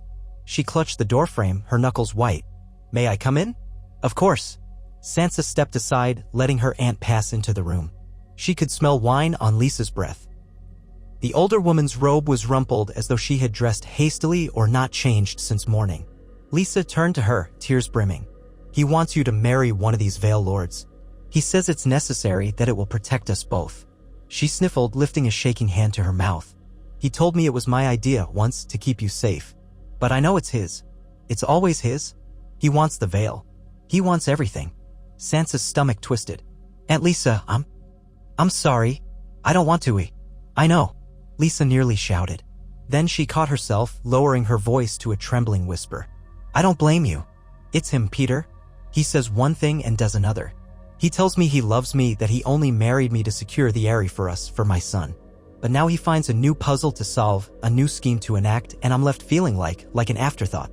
She sank into a chair and buried her face in her hands. Sansa was unsure how to respond, how to comfort a woman she barely knew. She took a tentative step forward. He wants power, she said gently. He always has. And he's cunning enough to see opportunities everywhere. Lisa raised her head, eyes rimmed in red. He used to love your mother, did you know that? He told me. He was obsessed with her. But she chose Ned Stark instead. And now he looks at you sometimes. I see it, that shadow of longing in his face. It reminds him of your mother, no doubt. It makes me sick. But if I try to tell him so, he calls me jealous, tells me I'm imagining things. Sansa's cheeks burned. She had wondered about Peter's strange fascination. Now Lisa had confirmed it. I don't encourage it, she said, voice shaking. Truly, I want no part of him that way. Lisa stared at her, tears still glistening. Slowly, she nodded. I do believe you. In my clearer moments, I see how frightened you are. How you only want a quiet life. She took a rattling breath. Peter arranged the marriage for us because he wanted the Eyrie. I was so desperate to have him, so sure he cared for me. And now this. He wants you to wed a Vale lord to seal alliances. You'll be free to walk the halls, to be adored as the daughter of House Stark, and I remain in these towers, losing what little hold I have. Sansa kneeled beside her aunt's chair, hesitant but determined. She gently laid a hand on Lisa's arm. Aunt, please. I've had no choice in any of this. If you want me to refuse him... No, Lisa said, her voice hollow. It's bigger than me now. The Vale's lords demand answers. If you remain unwed, they'll keep pushing. They'll sniff out your identity, threaten to tear down the Ares gates. Peter might be cunning enough to hold them off, but not forever. Or he might use me as a sacrifice in some twisted bargain. She laughed bitterly, wiping her eyes. He can be so charming, so convincing. I was a fool to think he loved me completely. Sansa felt a surge of sympathy for this woman who was simultaneously her kin and a stranger, a woman undone by longing and by Peter's manipulations. I don't want you to suffer, she murmured. You're the only family I have left. Lisa pressed her lips together, trembling. Then do what you must to stay safe. Marry if you must. But heed me, trust Peter as little as possible. He will use you however he can. She gripped Sansa's hand tightly as though imparting a final directive. Do not let him twist you into something you do not wish to be. If you hold any power, hold it for yourself. The day may come when you must break free of him. Sansa nodded, tears burning in her own eyes. I will remember, she said. Thank you. Her aunt stroked her hair almost tenderly, then stood. I should return to my chambers before Robert wakes and starts panicking. The servants say he's had another one of his fits. Poor boy. Oh, the burdens we bear. She sighed, looking at Sansa with a spark of sad resolve. I've not always been strong. But you must learn to be strong, Sansa. This world devours the weak. We both know that. With that, Lisa left, leaving Sansa kneeling on the cold floor, heart pounding with the knowledge that she had no good choices. If she tried to remain unwed, she might doom them all to some confrontation with the Lord's declarant. If she married, she would tie herself anew to the Game of Thrones, forging alliances in the Vale under Peter's watchful eye. Either way, she was entangled in his designs.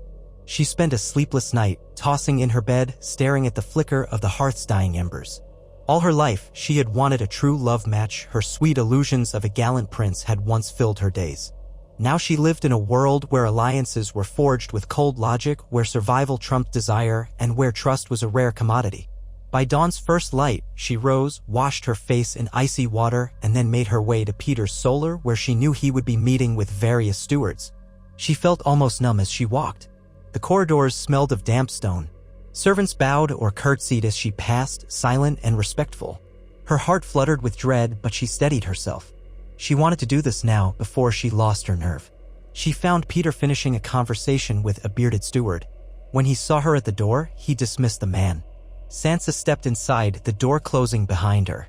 The solar was warm, a fire crackling in the hearth. Peter wore a dark velvet doublet, leaning over a table strewn with maps of the Vale's passes. He straightened, offering her a small bow. My lady, he said, sounding almost pleased to see her. I trust you slept well? She came closer, her voice catching in her throat. I've made a decision about the betrothal. His expression did not shift, but she sensed the flicker of triumph in his eyes. I'm listening. She folded her hands. I will do it. If you find me a match that will protect me, protect the Aerie, then, yes. I'll do what is needed. She breathed carefully, steadying herself. But I have conditions. Peter's brows arched in surprise, then amusement. Conditions? You were learning. She swallowed the knot in her throat. It must be someone who won't harm me, who won't treat me as a mere prize. Someone who might allow me some measure of the freedom. And I want you to swear you'll not coerce me into something worse should the situation change. He studied her, then laughed softly, not unkindly. I see. You wish to negotiate. Her posture stiffened. Yes. I'm not a child anymore. He inclined his head. Indeed, you are not. Very well. I will do my utmost to find a man who suits these stipulations. As for the possibility of future changes, I cannot promise the realm will remain static, but I can promise that I will not hand you over to any horror. You have my word on that. She let out a breath, not entirely trusting him but having no choice. Then we have an agreement. Peter offered her his hand. It felt symbolic, too much like sealing a pact with a man whose cunning knew no limits. She hesitated a heartbeat before placing her own hand in his. His skin was cool, his grip firm but not harsh. I promise you, my dear, he said softly, this is for the best. In time, you will see. She nodded and withdrew her hand. I'll leave you to your plans then. He gave a courteous bow. I have a few potential lords in mind. Let me do some discreet inquiries. We must keep your identity somewhat concealed, at least until we are sure of their loyalty. Then we can reveal the truth that the daughter of Ned Stark seeks an alliance that will benefit the Vale, and so forth. She thought of how casually he spun webs of lies and half-truths. Yes. Let me know when you have news. She turned to go, but at the threshold she paused. Lord Baelish? Yes, my lady? She kept her back straight, her voice carefully measured. If this goes poorly, I won't be a helpless pawn. I do what's necessary to protect myself. You know that." His lips curved. "I do. And that knowledge pleases me more than you can guess." She left, feeling a strange mix of relief and dread. She had taken a step deeper into the game, forging a deal with a man she knew was a master of deceit. But perhaps this was the only way forward. If a betrothal provided her with a shield against the crown, so be it. She would endure. In the weeks that followed, a subtle flurry of letters went out from the Eyrie to certain lords or knights in the Vale. Peter was careful not to show his hand, inquiring about allegiances, dropping hints that there might be an advantageous marriage on the horizon. Sansa learned that some of these potential suitors were older men, widowers with lands and loyal knights. Others were younger, lesser lords who might benefit from a connection to House Stark. She felt a pang of revulsion at the idea of being paraded as a token. But she also steeled herself. If she must use her name to secure safety, better to do it with eyes open than be sold off in ignorance. She continued her everyday life, sewing, reading in the library, tending to small chores. Lisa's mood swung from fretful to almost elated as she heard that a few of the Vale's lords intended to visit to discuss the realm's future. Robert Arryn, for his part, seemed excited at the notion of guests, though his excitement usually transformed into anxiety when visitors actually arrived, leaving him hidden in his chamber with his dozen fits. Sansa tried her best to soothe him, telling him gentle stories of knights who overcame their fears. She did not know if it helped, but she tried. As the day of the Lord's arrival drew near, the Eyrie's servants polished every corridor and hammered new nails into rickety doors. Fresh rushes were laid and tapestries beaten free of dust. Peter personally supervised the arrangement of chairs in the Great Hall, ensuring that everyone would be seated in a careful order that spoke of rank, alliances, and the subtlest forms of intimidation. Lisa fussed over the menu, trying to appear lavish even in the Eyrie's austere environment. 3 lords arrived first: Lord Nestor Royce, a stolid man with graying hair and stern features, Lord Benedar Belmore, heavy-set with a walrus-like mustache, and Ser Marwyn Waynwood, a younger cousin of the main Waynwood line. They bowed stiffly to Lisa and Peter upon being received, and each cast curious glances around. Sansa lingered at the edge of the hall, discreetly observing. She noted how Nestor Royce stood with arms folded, as if challenging Peter's authority, while Belmore had a jovial enough manner but watched everything with calculating eyes. Ser Marwyn was quieter, his face giving little away. They dined that evening, exchanging polite remarks about the Vale's strong defenses. Lisa tried to charm them with descriptions of how safe they were from outside wars. Peter nodded and occasionally chimed in with a polite anecdote. Sansa kept her place near the back, listening until Peter summoned her forward partway through the feast. "My lords," he said, rising, "I'd like to present my niece by marriage, Elaine Stone."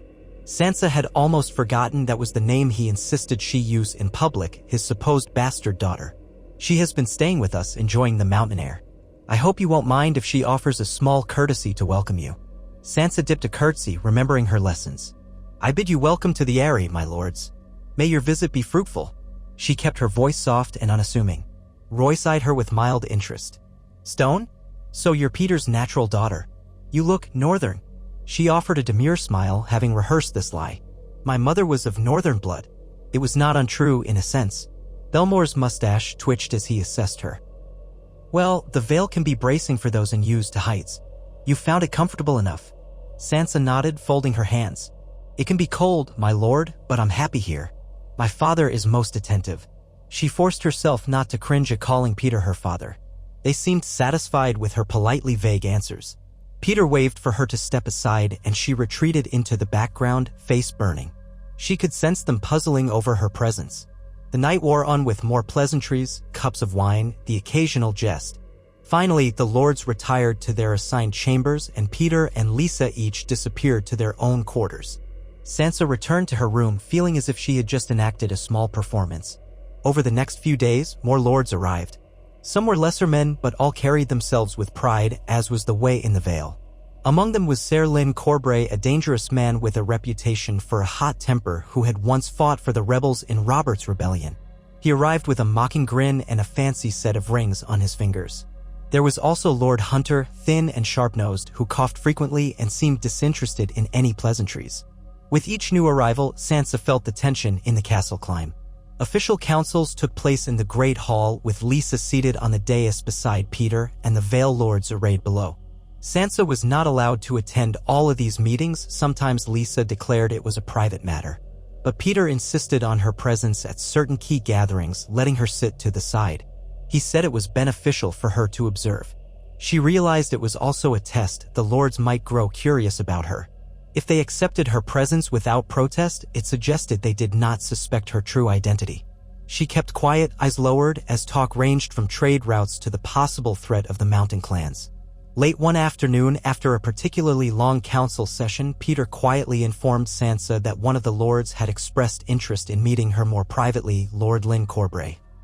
Of all people, a jolt of apprehension went through her. She knew Corbray's reputation, a skilled swordsman who had slain men at the Trident, rumored to be mercurial and possibly cruel. She did not relish the idea of being alone with him. Peter placed a reassuring hand on her arm. "I will be nearby," he said. He only asked for a short conversation. "It may be that he has guessed you're not merely my bastard daughter. He is sharper than most, though not necessarily an enemy. Speak cautiously, but see what he wants. We can use any insight he offers to our advantage." Sansa knew better than to argue. When Lord Corbray summoned her to a smaller drawing room near the library, she went wearing a plain gown and a stoic expression. She found Corbray leaning against a window, dressed in dark leathers, his fine doublet bearing his sigil, a heart clasped by two hands. He half bowed when she entered. "My Lady Stone, you grace me with your presence." She dipped a quick curtsy. "My lord, you requested to speak with me?" His eyes glittered. He was not unhandsome, but his face bore a certain hardness that spoke of old wounds. She remembered hearing rumors that he had never been quite the same since losing family at the Trident. "I did," he said in a soft, somewhat mocking tone. "You see, I have a keen interest in the truth behind certain illusions. Lord Baelish has illusions in plenty. I suspect you might be one of them." Sansa tensed. "I'm not sure what you mean, my lord." He lifted a hand, twisting a ring on his finger. "Oh, come now. Baelish claims you as his bastard daughter, but you do not resemble him in the least. And I have an excellent memory for faces, especially those I glimpsed in King's Landing some time ago. You bear a striking resemblance to a certain lady once betrothed to King Joffrey." Her heart pounded. She kept her face as calm as she could manage. "You must be mistaken. I've never been to King's Landing." Corbray gave a low chuckle. "You lie with more grace than most. I'll give you that. But let us dispense with the game. I have no desire to shout your name from the rooftops. If anything, I find your presence here intriguing. The realm is in flux. Fortunes rise and fall." He tapped the hilt of his sword, which he wore even in these corridors. "I could benefit from alliances, from secrets." She realized with a chill that he was testing her, perhaps angling for a bribe or some greater favor. "If you think you know who I am," she ventured carefully, "then you must also know it would be dangerous to speak of it openly." He smiled. "Dangerous indeed. But dangerous for me or for you? That depends on who stands to gain. Lord Baelish is a cunning man, always with a hidden dagger. Yet a dagger can be turned if one holds the right leverage." He folded his arms. "Perhaps I want your confirmation, or perhaps I only want to see you squirm. Either way, I suggest you watch your step, my lady. The veil is not as docile as it appears." Sansa forced herself to meet his gaze. "Thank you for the warning, my lord." He studied her a moment longer, then nodded curtly. "You may go. Give my regards to father if you wish. Tell him I remain open to profitable arrangements." She curtsied again, fighting the urge to flee.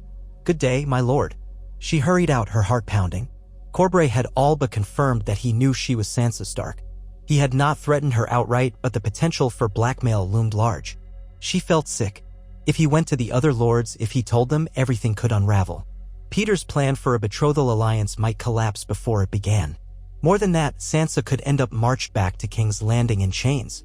She found Peter in his solar again, speaking with the steward. She waited until they finished, then blurted out what Corbray had said. Peter listened with a small frown, fingers tapping his chin. "Lyn Corbray has ever been a wild card," he mused. "Fear not, my dear. He's not a man who gives secrets away cheaply. He'll likely demand something from me in return for silence. Or he may simply hold the knowledge as a card to be played later." Sansa swallowed hard. "That doesn't comfort me." He gave her an almost indulgent look. "Don't fret. I can handle Lyn Corbray. I've done it before, with coin and carefully placed compliments. The man's expensive, but quite predictable once you learn his price." She felt an unwelcome surge of disgust at how easily Peter spoke of bribery. "And if he demands more than coin? Then we'll supply it," Peter said, his tone turning smooth as silk. "Within reason, of course." He's not a man who wants power in the sense of rulership. He craves recognition, heroics, the adoration of the bards. I can arrange those in subtle ways. He reached to pat her shoulder. Rest assured, Sansa. He will not betray us so long as we keep him sated. She exhaled, nodding, not entirely reassured but with no alternative. Then we continue as planned? Yes. And soon we'll have a small feast for the Lord's declarant, and I'll choose a moment to hint that I have a betrothal in mind for my dear Elaine. If they press, I might reveal your mother was of fine northern stock and that an alliance could bind us all more tightly. His eyes narrowed. When I name the prospective husband, you must feign delight. Show no reluctance. Her stomach lurched. Who is it? Peter's lips curved. I'm still weighing my options. Lord Belmore is older, but he has considerable influence. Ser Waynwood is younger, but only a cousin to the main line. Nestor Royce might be a worthy candidate, though he's had his share of tragedies. Or perhaps his son, though I've yet to meet the lad. He shrugged lightly. In any case, the final choice will be made soon. I'll ensure it's someone we can manage. Sansa closed her eyes, a wave of dread washing over her. I understand. He leaned closer, voice lowering. This is not forever, you know. In times like these, alliances shift. If, in the future, we have cause to rearrange the pieces on the board, we can. But for now, it's important to present a united front to the Vale. They want stability, and you represent opportunity. She opened her eyes, feeling a hollowness in her chest. As you say, my lord. He guided her gently to the door. Do get some rest, my dear. The next few days will be demanding.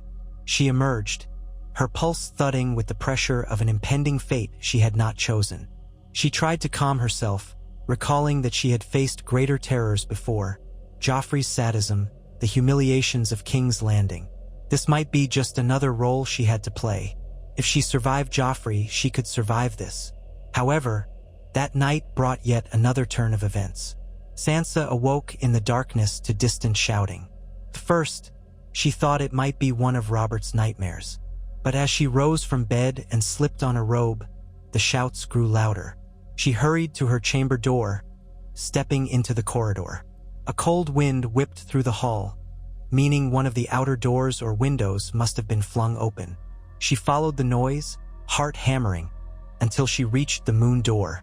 It stood wide open, letting in a blast of freezing air. Torches guttered on the walls, barely illuminating the scene.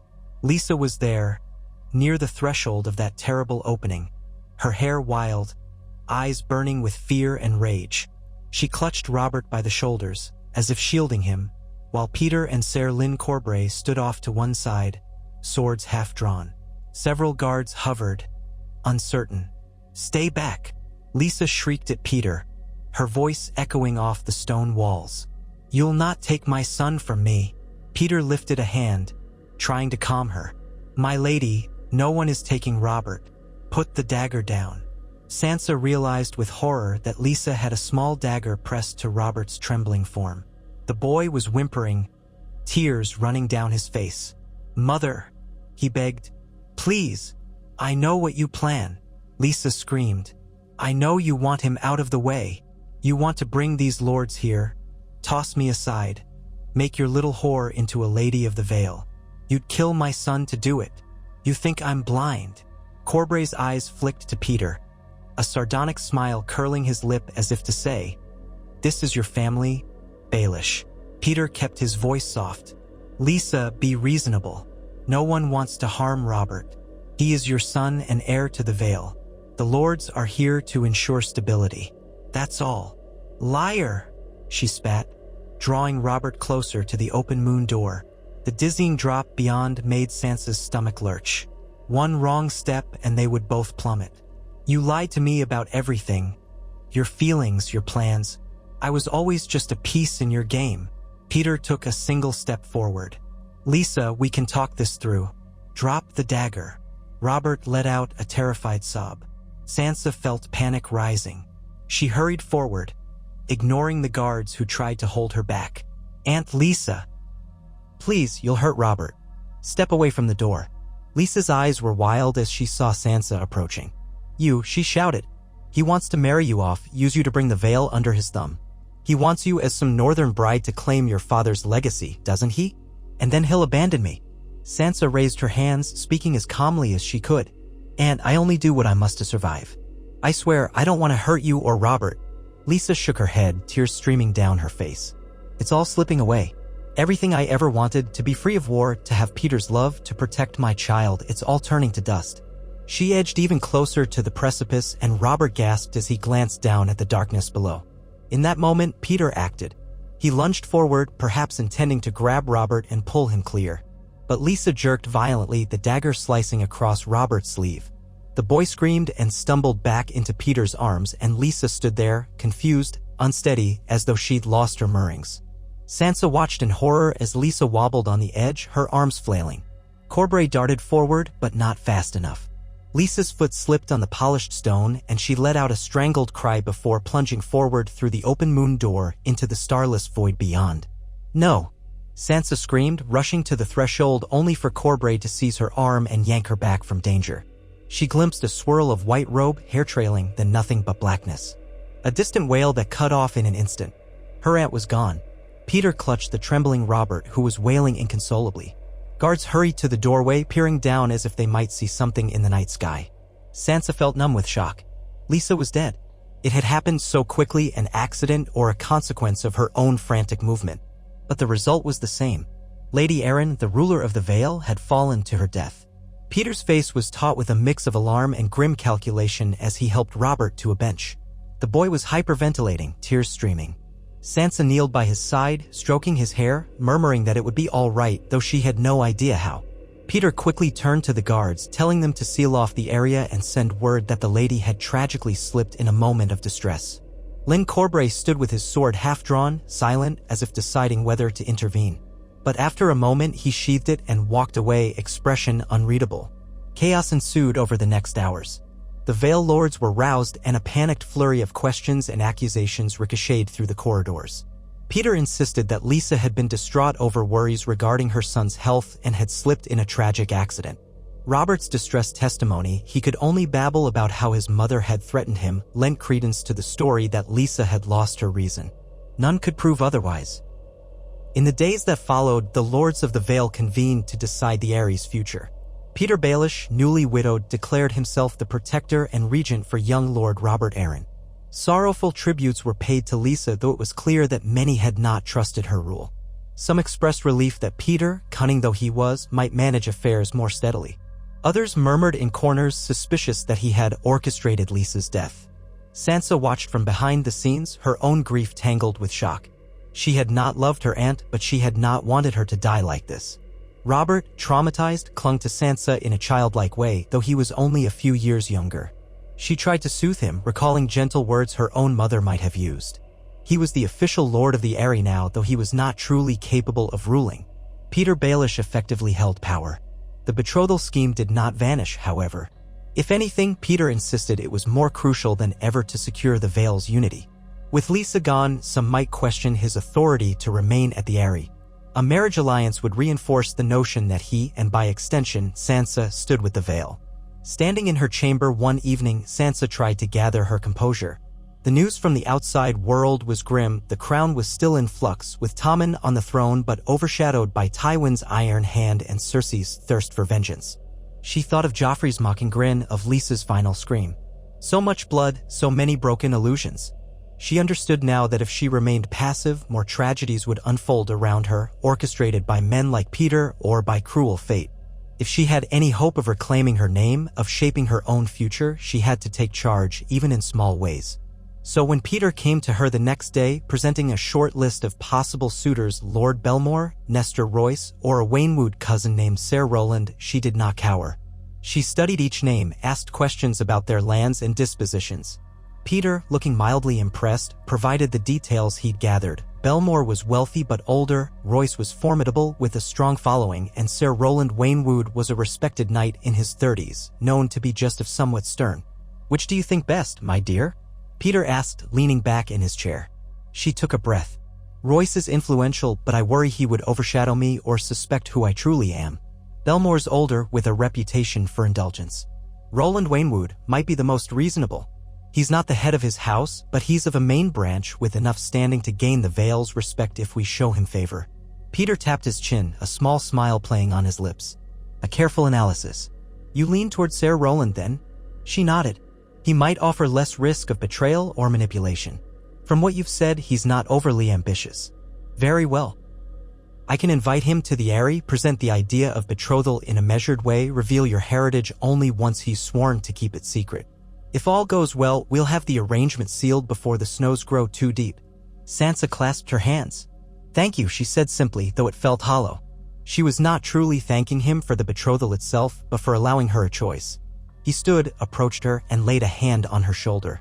It won't be so bad, I promise. Once you are wed, the Vale will rally to protect you. Robert will remain the official lord, but the lords will look to you and your husband as well, especially once they realize who you truly are. And from there, he gave a faint shrug. We can see what the future holds. She suppressed the urge to shiver beneath his touch. I suppose we can. He left, the door clicking shut behind him, and she stared at the fading sunlight on the stone floor. The future. She had once dreamed of a future with golden-haired princes and rose-strewn gardens. Now she dreamed only of a quiet existence far from cruelty, with the faint hope of someday returning home to Winterfell, if Winterfell could still be called home. Perhaps if the realm stabilized, if the Boltons were overthrown, she could claim her birthright. Or maybe that was another illusion. She tried not to dwell on it. Instead, she prepared herself for Ser Roland's arrival. She practiced polite smiles, reminding herself that courtesy was a shield as well as a weapon. She had used it before in King's Landing, and she would use it again here. She told herself that even if she was forced to marry, she might find a measure of influence. Perhaps it would not be as hateful as her union with Tyrion had seemed, or as terrifying as a betrothal to Joffrey would have been. This time, she would be no one's victim. In the hush of her chamber, she drew out a small scrap of cloth she had embroidered with the dire wolf of House Stark, her secret token. She pressed it to her heart. The direwolf's gray outline reminded her of Winterfell, of a time when her family was whole. She shut her eyes, breathing in the memory. If she could gather the shards of her broken past and carry them forward, perhaps one day she would be strong enough to shape her own destiny. She had already defied death, defied a king, defied the horrors that had claimed her parents and brothers. She was still here. That counted for something. A day later, Peter announced that a raven had gone out to invite Ser Roland to the Eyrie. The Lords Declarate remained in uneasy alliance with Peter, awaiting the outcome of this rumored match that would bind Elaine Stone to the Vale. If it pleased them, they might depart, giving Peter the space he needed to secure his regency. If it displeased them, conflict could erupt. Meanwhile, Robert Arryn stayed in his bed, grieving and fearful after his mother's death. The boy clung to Sansa whenever she entered, calling her sister Elaine as though she were a comforting presence in a world gone mad. She tried to comfort him, and in doing so, found a small corner of her heart opening to pity. He was an odd child, but he had lost a mother in a brutal way, just as Sansa had lost her own. She thought of how Catelyn Stark had once soothed her fears, how a mother's gentle hand could do wonders. She did her best to fill that void for Robert, if only in small measure. When Ser Roland Waynwood arrived at last, he did so with a modest retinue of 4 knights. Sansa glimpsed him from a window as he rode into the courtyard, a tall man with broad shoulders and a neatly trimmed beard showing a bit of silver among the brown. He had a steady seat in the saddle, and he dismounted with a calm, assured manner. Peter and 2 stewards greeted him. He bowed politely, his gaze flicking around the Eyrie's walls. Even from afar, Sansa could sense that he was not dazzled by petty splendor, nor was he cowed by the altitude. When they were formally introduced, Peter orchestrated the meeting in the Great Hall, with Robert present but largely silent, perched in a chair as though it were a throne. Sansa wore a gown of dove gray, her hair pinned up modestly, no jewels to suggest more than her supposed status as Elaine Stone. She curtsied when Ser Roland was presented to her. He bowed, a slight smile on his lips. "My lady," he said, his voice deep and even. "I thank you for receiving me. Lord Baelish speaks of you with the highest regard." She managed a gentle smile. "I'm sure he exaggerates, Ser Roland." He straightened. "I doubt it. He told me you were clever, well-spoken, and fond of the Vale's mountain vistas." Sansa cast a wary glance at Peter, who gave her a discreet nod. She turned back to Roland. "I do enjoy the mountains, though sometimes I miss the greenery of lower valleys. Are you fond of travel, Ser?" He shrugged lightly. "I've seen a fair share of the Vale, the Riverlands, even King's Lawn. Ding once. But I find the Vale the most peaceful, even if it can be harsh in winter." They engaged in a brief exchange of polite remarks. Sansa found his presence not unpleasant. He did not leer at her, nor did he appear overly ambitious. She discerned a kind of inner fortitude in him, the carriage of a man who had faced battles but did not revel in violence. It was a start. Afterward, Peter invited Roland to a private supper, with Sansa in attendance. Robert was excused early, too exhausted and timid for extended company. Over wine and roast mutton, Peter steered the conversation toward alliances, the stability of the Vale, and the possibility that Elaine Stone might marry a Vale knight of suitable station. Roland's expression remained calm, though his brow furrowed slightly as Peter spoke. "I will be frank," Peter said, swirling his wine. "With the Lady Lisa's recent passing, young Lord Robert needs strong supporters to maintain his rightful place. A union between my daughter and a respected knight such as yourself would go far in proving our good faith to the Vale. Of course, as her father, I am concerned with her happiness." Roland's gaze slid to Sansa, who sipped her wine to hide her nerves. "Happiness is an admirable concern," he said, meeting Peter's eyes again. "But so is truth. If you wish me to consider such a match, I'd need to know more of her lineage, her dowry, her future prospects." Peter smiled thinly. "All in due course, Sir Roland. Suffice to say, Elaine has connections to the north that may one day prove most advantageous. Yet we must keep certain details private for now, for her safety. The realm is dangerous, as you know." Roland studied Peter, then turned his gaze upon Sansa. "My lady," he addressed her gently, "what do you wish for your future?" Sansa blinked, startled to be asked so directly. She glanced at Peter, who gave a slight nod of permission. "I only wish for peace," she said softly, "to be safe from the turmoil that plagues the realm. If a marriage in the Vale can provide that, and if the man I wed is honorable, I would be content." Roland's lips curved in a faint smile. "Contentment can be a worthy goal in troubled times. I see no shame in that." He looked back to Peter. "And your daughter's personal fortune? I assume you have made provisions." Peter waved a hand vaguely. Yes, I have some holdings. Of course, it also benefits the Vale that Elaine will remain close to Lord Robert, offering a sisterly influence, if you will. In time, the realm may recognize her for who she truly is, and that recognition could bring further alliances." A flicker of curiosity crossed Roland's face, but he nodded. "I understand. I won't press for details you cannot share yet. But if we are to consider betrothal, I must have some assurance that this is not a mere flight of fancy, nor a trap to bind me to obligations I cannot fulfill." Peter set down his wine with a soft clink. "Sir, rest assured, I have no desire to trap an unwilling partner. You'll find I reward loyalty generously." He offered a small, cold smile. "And as for obligations, it benefits us both. You gain a connection that may prove lucrative and influential. I gain the comfort of knowing Elaine is protected." Roland leaned back, arms crossed. Then he turned to Sansa again, and for a moment she thought she saw genuine concern in his eyes. "My lady," he said, "if we are to proceed, would it please you to have a short engagement, time to know one another? I don't wish to marry a frightened girl forced by her father." Her throat tightened. She dared a glance at Peter, who did not object. She turned back to Roland.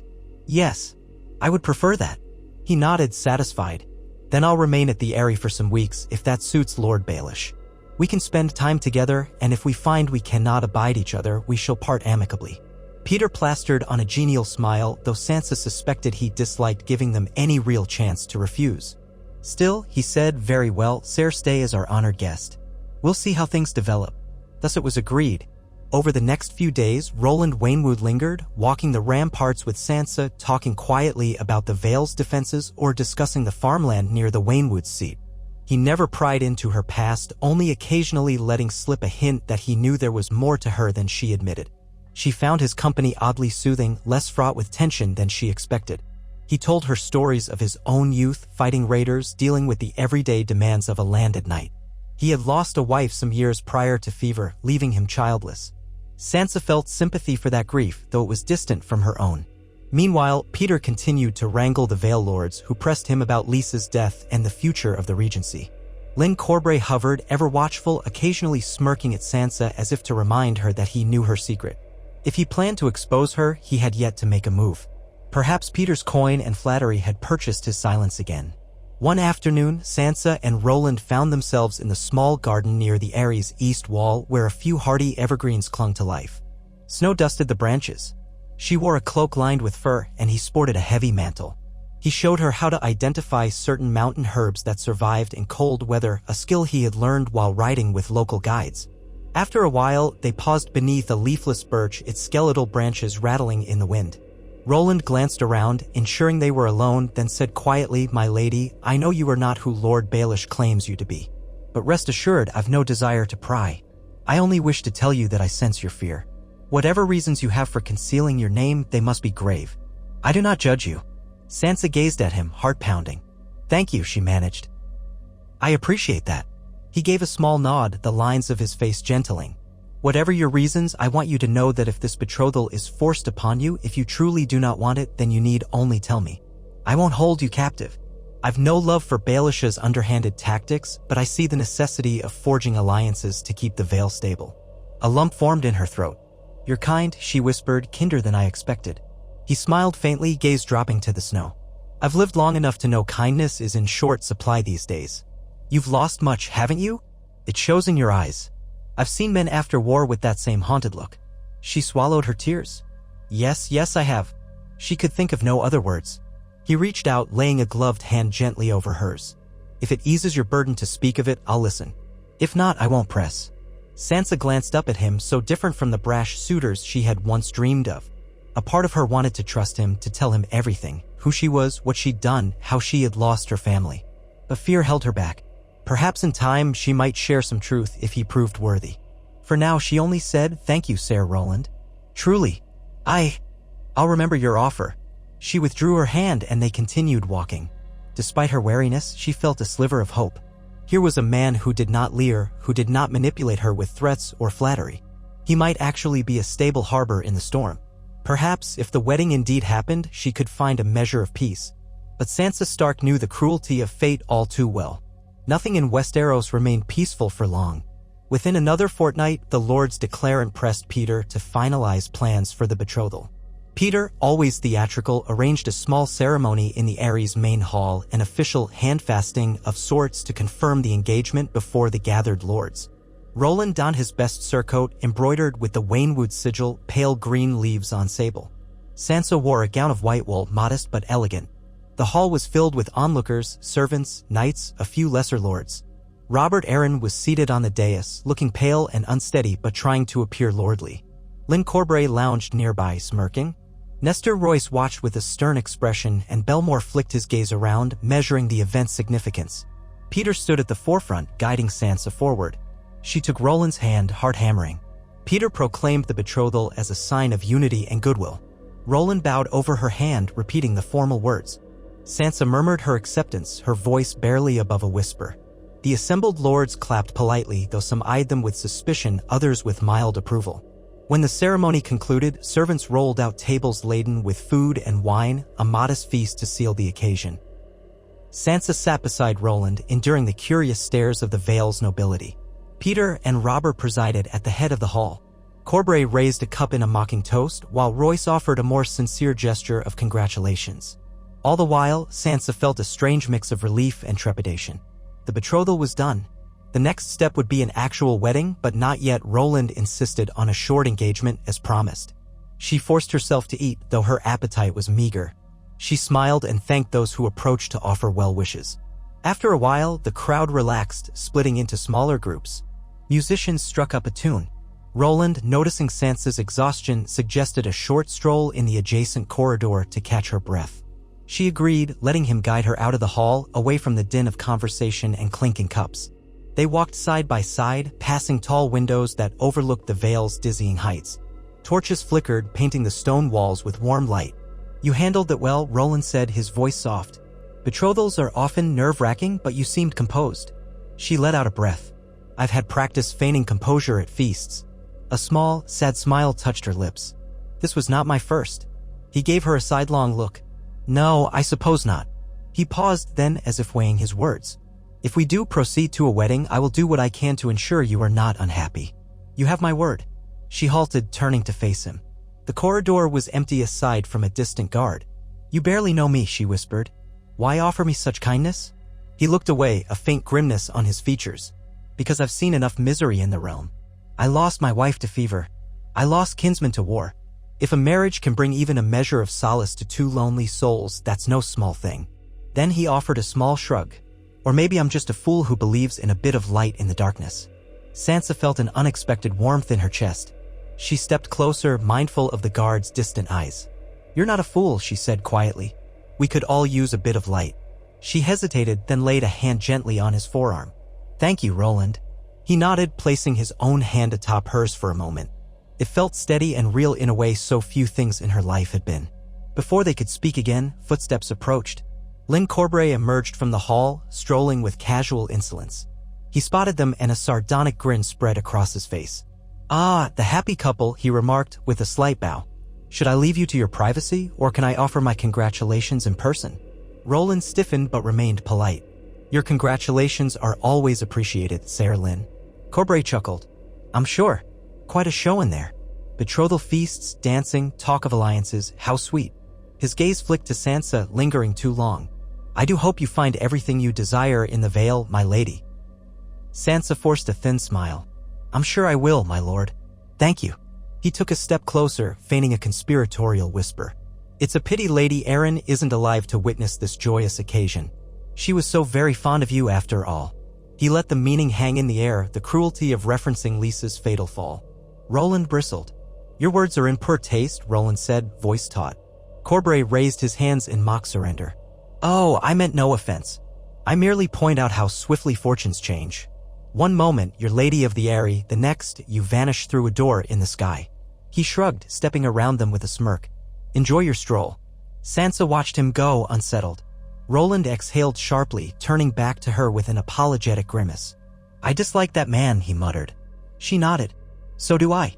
They continued their walk for a few more moments in tense silence, then returned to the hall where the feast was winding down. Peter gave them both a measured look as though assessing their private conversation. Sansa merely nodded politely and took a seat, letting her mind swirl with the precariousness of her situation.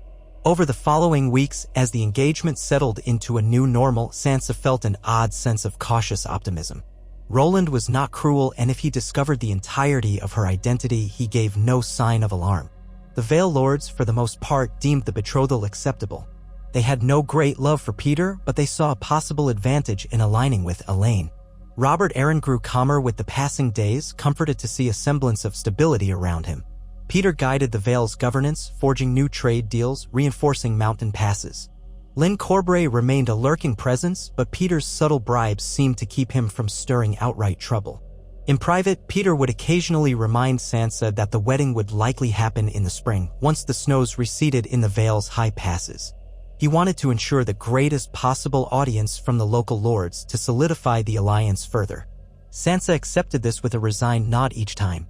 She supposed that gave her a few months at least to prepare, to learn more about Roland, to see if she truly could trust him. Yet Sansa also sensed that beyond these mountains, the winds of war were shifting once more. Rumors drifted in that Tywin Lannister's health was failing, that Cersei's paranoia was growing, that the Iron Bank of Bravos was meddling in the crown's finances.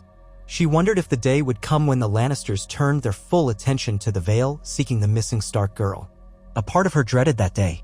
Another part yearned to face them with new strength, to proclaim who she was and avenge her family properly. But caution prevailed. She had survived this long by staying out of sight. One dawn, Sansa stood on a balcony, watching sunlight creep over the peaks. She wore a heavy cloak, the cold air stinging her cheeks. Below her stretched the Vale, its slope still dusted with lingering snow. Far beyond lay the rest of Westeros, torn by conflicts she barely understood anymore. She took a steadying breath. She was betrothed again, yes, but it was on her terms as much as any could be. She was no longer the trembling girl forced to curtsy before a sadistic boy king. She was Sansa Stark, even if few around her knew it. Turning her eyes westward, she whispered to the unseen horizon, Robb, Arya, Bran, Rickon, Jon, Mother, Father. The names felt both like a prayer and a lament. Perhaps she would never see any of them again.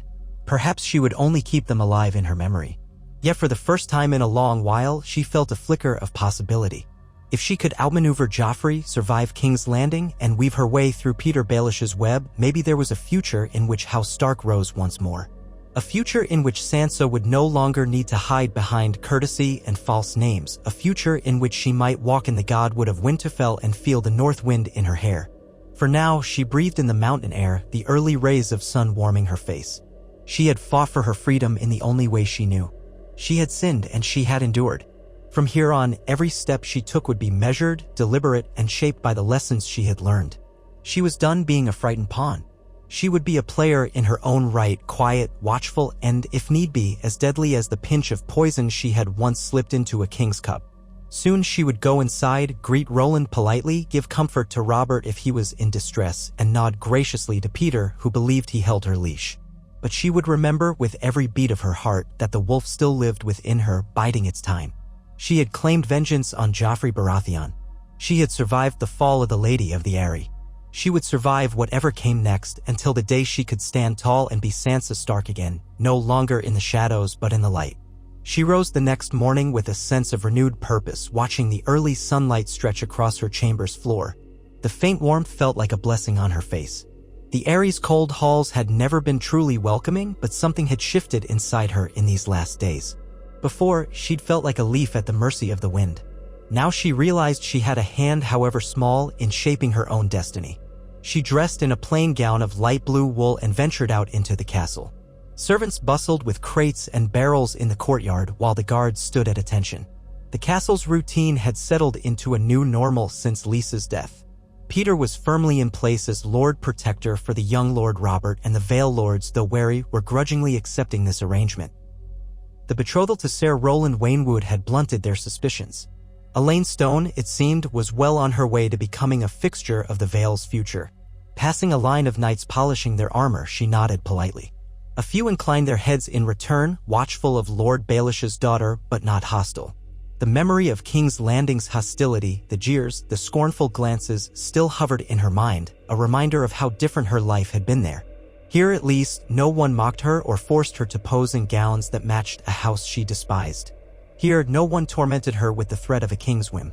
She paused at the top of a staircase that looked down into a broad corridor. It was quiet, the high windows letting in crisp mountain air. She imagined Winterfell sometimes, the courtyard where she and Arya would once greet the dawn, her father's voice guiding them through small lessons of courtesy. She missed the hush of the godwood, the smell of pine in the winter cold, the flicker of torches in the great hall. A wave of longing swept her, and she closed her eyes, wishing that everything could return to how it had been before the war, before the Lannisters, before she had ever set eyes on King's Landing. But the past was irretrievable. She knew that. The only path was forward, and if she was to forge a future for herself, she had to walk it willingly. When she came to the solar that Peter used for meetings, she found him seated at a small table with a steward and Ser Lyn Corbray. Corbray's presence always set her on edge. He lounged with a casual arrogance, one hand on the hilt of his sword. He glanced over as she entered, a smile quirking his lips. Peter gave her a small nod. She sensed at once that they were discussing something that Corbray wanted: money, influence, or a promise. Elaine, Peter said with practiced warmth, dismissing the steward with a flick of his fingertips. I'm glad you've come. Ser Lyn was just telling me how fine the roads in the lower Vale have become now that the passes are clearing of snow. Corbra. Why made a little bow toward her, though it was half-mocking. Indeed, my lady. Perhaps you'll ride down soon with your betrothed. It'd be good for the people to see your face so they know the Eyrie hasn't forgotten them. Sansa forced a polite smile. I would like that if Ser Roland agrees. Peter waved a hand as though to keep them from straying off topic. We were also just speaking of certain, shall we say, financial considerations regarding Ser Lyn's loyal service to Lord Robert. Corbray's smirk widened. Yes, indeed. Loyal service. Never let it be said I don't earn my keep. Sansa hated the feeling that she was caught in a subtle game of bribes and hush money. She forced herself to remain outwardly calm, though she felt Peter's eyes on her, measuring her reaction. I see, she murmured. Then you have my thanks, Ser Lyn, for that loyalty. I know Lord Robert is grateful. Corbray's tone turned more dry. Oh, I'd hardly say the boy can grasp the concept of gratitude. But yes, I am sure he's well guarded in his mother's absence. He glanced at Peter, a glimmer in his eye that reminded her of a snake. Which leads me to our earlier point, a smaller sum of gold will suffice for now. We can discuss further payments in the future after you've finalized the wedding and the Vale is in a more secure position. Peter nodded as though indulging a harmless request. Yes, of course. You'll have what you need. Then he gave Sansa another quick look. "We'll speak on it no more, my sweet. Perhaps you'd like to see if your betrothed is free for a walk." She recognized a dismissal when she heard one. "Certainly," she said, inclining her head towards Ser Lyn in a mock courtesy. "Good day." Corbray's expression told her he was half amused by the charade, but he only offered a small bow in return, letting her go. She left the solar with her heart pounding. She loathed how Peter had to dole out bribes to this dangerous man, but it was safer than letting Corbray fling her true name about. The Vale Lords might not be entirely loyal to King's Landing, yet any sniff of her true identity could lead to a chain of events no one could stop. She reminded herself that for the moment she depended on Peter's cunning. She had to play the game, even as she vowed she would one day slip free of it. She found Roland in the small reading room near the library. He was leaning over a table, studying old charts of mountain passes, presumably to plan for the warmer seasons. At her approach, he looked up with a pleasant smile, setting the charts aside. "My lady." She managed a kinder smile than the one she'd given Corbray. "Good morning, Sir Roland. I was hoping we could walk outside for a time. It's a fair day as far as the Vale's weather goes." He rose at once, offering his arm. "I'd be delighted. Shall we see if the garden has thawed?" They made their way through the corridors and out into the courtyard, where a few patches of slush still clung in the corners. Servants stacked firewood in neat piles, ready for the next cold snap. The sun shone bright, though the breeze was cool on Sansa's face. She felt Roland's arm solid under her hand, and she tried not to let her mind drift to all the manipulations swirling in the castle. They reached the small garden near the eastern wall, the same place they'd walked before. A few green shoots dared to poke out of the earth, and Sansa knelt to brush away some dead leaves, revealing the pale beginnings of crocuses. She smiled. "They're trying to bloom." Roland crouched beside her, gloved fingers gently testing the soil. "A stubborn little patch of life, isn't it? Give them another few weeks and we'll see flowers." She let out a soft breath. "Everything here feels precarious, from the smallest plant to the grandest occupant of these halls. One mistake, one shift in the wind, and—" He rose slowly, gazing down at her. "You're troubled by something." She was silent, adjusting her cloak. She did not want to burden him with half-truths or mention Corbray's demands, at least not directly. Instead, she said, "I find it difficult to trust the calm. I've seen how quickly it can vanish, how abruptly life can change." He extended a hand to help her up. "So have I. We must savor each moment of peace as it comes, for no one can guarantee tomorrow." He hesitated, then lowered his voice. "Should the storms return, I do what I can to protect you." She steadied herself, letting go of his hand. "Thank you." She paused, her heart heavy with a question she wasn't sure she could ask. But she forced herself. "If the worst happened, if Lord Baelish or the Lords Declarant demanded something that endangered me, would you truly stand against them?" Roland's gray-brown eyes held hers steadily. "Yes. I've no great power of my own, but I have my name, my castle, my men, and my sword. I wouldn't kneel to their threats if it meant sacrificing you." His voice was quiet, but the resolve in it sent a ripple of relief through her. She nodded, feeling tears threaten to prick at the corners of her eyes. It was so strange to have an ally who offered help without demanding something vile in return. Yet she hardly knew him beyond these weeks of acquaintance. Still, she wanted to believe in him. "That eases my fears," she whispered. "I hope it never comes to that." He gave her a small, earnest smile. "So do I." They walked a bit further, the silence between them more comfortable now. Eventually, he offered to escort her back inside, lest the chill settle in her bones. She agreed, and they returned to the corridors. Parting ways, she realized just how much she was beginning to rely on the small solace of his presence. In the swirl of manipulations, it was comforting to think there was at least one person in the castle whose kindness was genuine.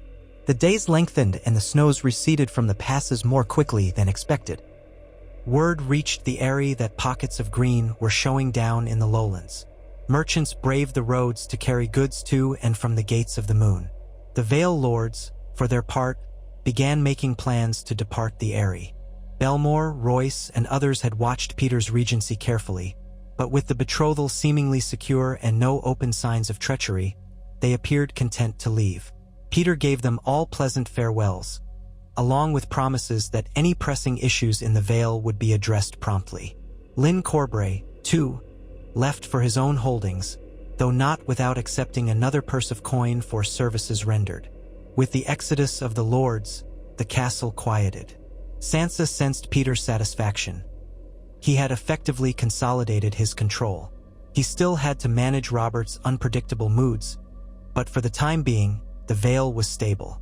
The presence of a public betrothal also helped bury any rumors of Sansa's true name. All the while, she wondered if the outside world had forgotten her entirely. Did King's Landing assume she was dead? Did Cersei remain fixated on punishing Tyrion alone? What of Marjorie Tyrell, left a widow in the wake of Joffrey's death? Did the North still remember the name Stark? Did anyone speak of the rightful heirs? Sometimes she had nightmares about the bastard of Bolton or about the destruction of Winterfell. But she woke each time, alone in the Aerys hush, telling herself that her role in Joffrey's demise remained hidden. She tried not to dwell on the possibility that her actions had condemned Tyrion to deeper scorn, even if he had miraculously escaped execution after the trial by combat. There was no news of him now.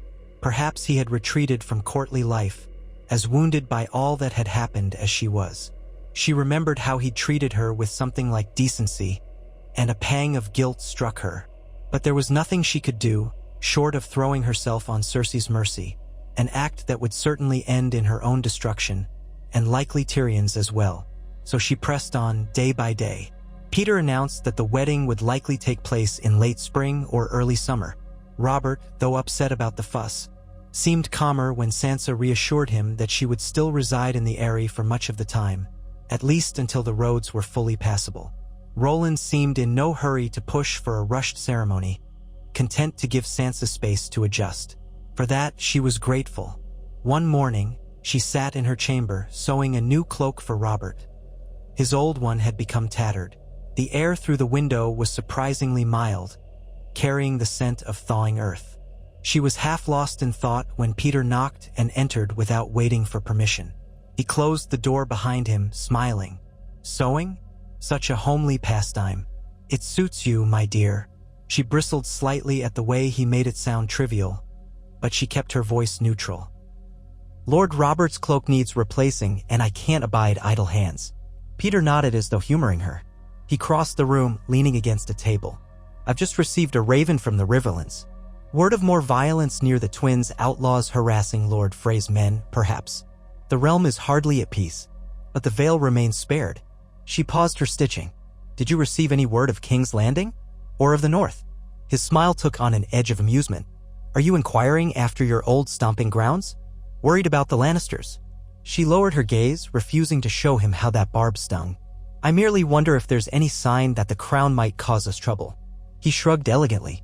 "They remain too mired in their own intrigues, from what I gather. The Tyrells press for their own ascendancy, Cersei tries to keep Tommen under her thumb, and the Iron Bank has grown impatient with the crown's debts. No mention of a search for Sansa Stark.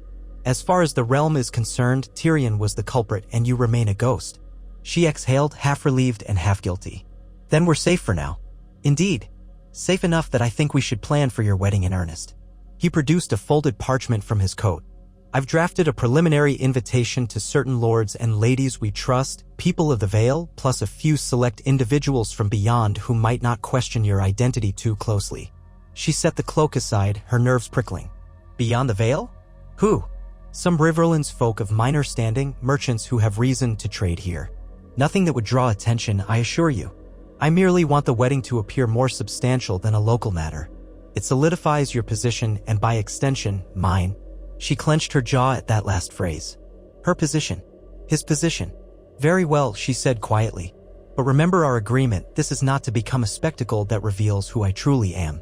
Peter gave her a reassuring smile. "I have not forgotten. Fear not, the invitations will refer to you as Elaine Stone, my beloved daughter. We'll keep your northern ties as a rumor rather than a proclamation." She nodded, feeling trapped but determined not to show weakness. "And Roland? Has he agreed to this timeline?" Peter inclined his head. "He has. I spoke with him earlier.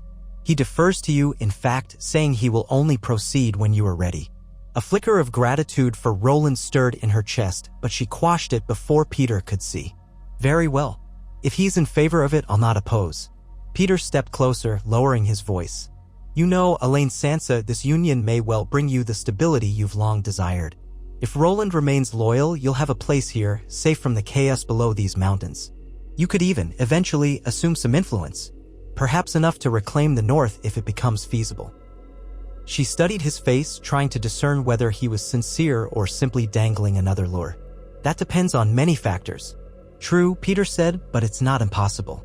You have no idea how long I've cherished the dream of seeing you rise above those who wronged your family.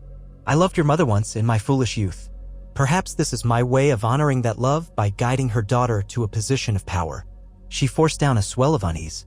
You do nothing without reason, Lord Baelish. I'm sure my mother's memory is only one piece of it. He chuckled softly, then gave her a brief, unreadable smile. You truly have learned. Good. Keep your wits about you. We'll be unstoppable if we work together. She bit back a retort, unsure what was more galling, the idea that he saw her as a partner in his schemes or that he might imagine she would be forever grateful for his manipulations. She said nothing and he took that as acquiescence. When he left, she sat for a long while, the cloak lying forgotten in her lap. She thought of what it would mean to be wed here, to stand in front of strangers under the gods or under the faith's septon, repeating vows that bound her to a life in the Vale. She remembered how many times she had dreamed of being wedded in the sept of King's Landing, back when she'd been the sweet, naive girl hoping to be Joffrey's queen. How far she'd come from that fantasy. Now she would be content simply not to be someone's victim. At midday, Roland found her in the corridor, carrying a small book. He smiled warmly. I just spoke with your father, he said, stumbling only slightly on the word father. He says we're to begin preparations for our wedding. She mustered a smile in return. Yes, so it seems. He looked a bit unsure, clearing his throat. If it's too soon, if you need more time. She shook her head. Thank you, but no. I suppose there will never be a perfect time. Spring is upon us and the lords will want some show of unity. I see no reason to delay further unless you do. He let out a soft breath. No. I'm content to proceed, so long as it's your wish too. She nodded, a hollow feeling in her chest. Then we move forward. He dipped his head and gently touched her arm. I hope in time you'll see me as more than a stranger. We may not have a grand love story, but I'd like to build trust. Friendship, if we can manage that. Her heart twisted.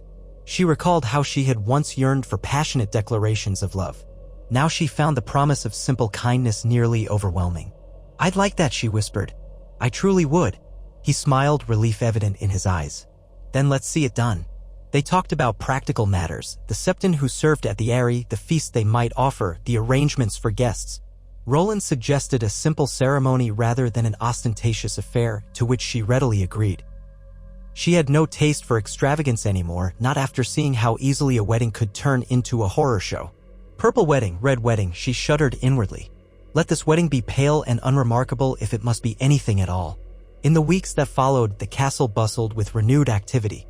Peter's stewards drafted invitations and dispatched ravens. Servants scrubbed floors, replaced rushes, and tested recipes for the wedding feast.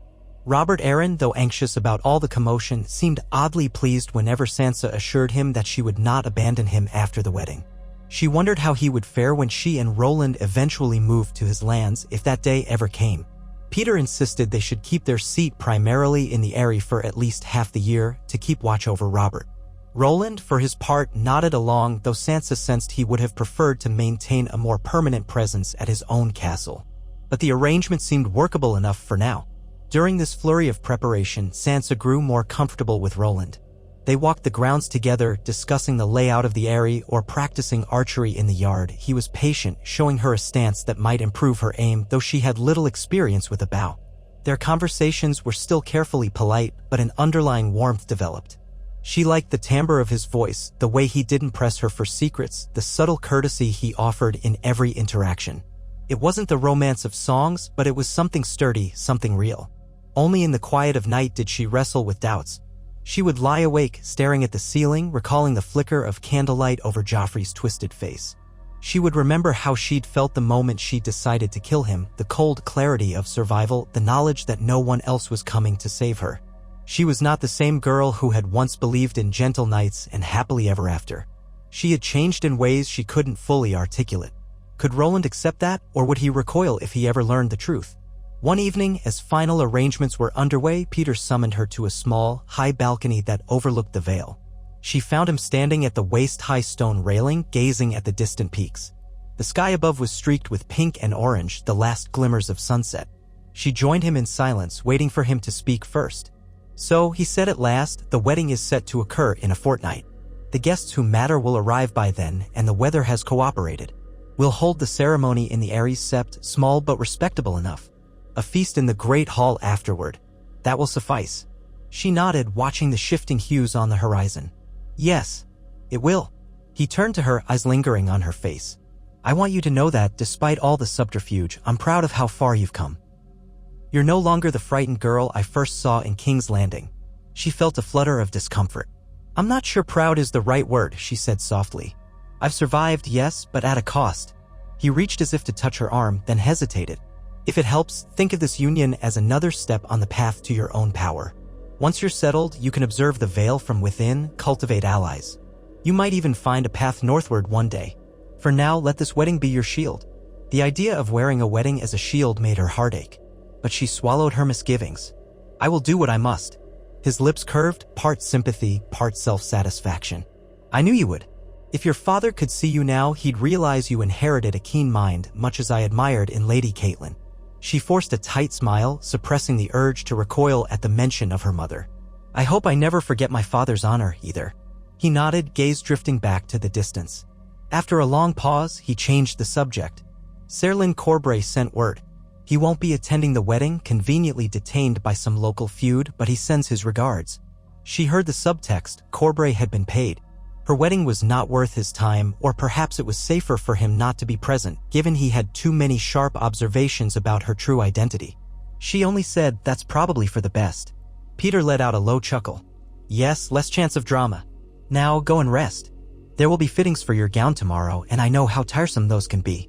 She left him there, the wind teasing his dark hair. As she walked back inside, she felt more certain than ever that she was dealing with a man who saw her fate as a piece on his board. But she reminded herself that a piece can sometimes become a player if moved cleverly. She would abide by this wedding and see what opportunities it brought. The fortnight seemed to vanish in a haze of final preparations. Roland had to retrieve some of his own personal effects and a few family heirlooms from his castle, including a ring that had once Bellin. Get to his father. He returned in time to greet a handful of guests, mostly minor Vale Knights, and a scattering of local ladies who came out of curiosity more than friendship. None seemed particularly suspicious. They only saw a straightforward union of Baelish's daughter and Sir Roland Waynwood. A polite affair, nothing more. Sansa's wedding gown was made of soft dove-gray silk, chosen to avoid the pure white that might draw more attention. Embroidered along the bodice was a subtle motif of falcons, tying her to the veil. She insisted that no lion, no direwolf, no mockingbird appear on her gown, no symbol that might betray deeper truths. The seamstresses clucked and fussed over it, adjusting the sleeves, adding a silver belt. She felt both numb and anxious as they worked, their small needles pricking the cloth as though echoing the pinpricks in her own heart. At last, the day arrived. Dawn broke clear and bright, not a cloud in the sky, as though the world itself had decided to show her a kinder face. She was roused early by maids who helped her bathe in warmed water scented with lavender, then braided her hair in an intricate style, leaving a few soft curls around her face. When they eased the gown over her arms, she stared at herself in the polished mirror. She looked composed, regal even, someone who might be important. Not the battered victim who had once wept in King's Landing. Her thoughts drifted to the day she'd stood in the great September of Baelor, forced to marry Tyrion. How terrified and humiliated she'd been. This wedding was smaller, without the press of 1,000 eyes. Yet part of her still trembled, remembering how that day had sealed her fate. Would this day truly be different? She inhaled deeply, steadying herself. She had a choice here, or at least more of one than she'd ever had before. She reminded herself that Roland was not Joffrey. That alone was cause for relief.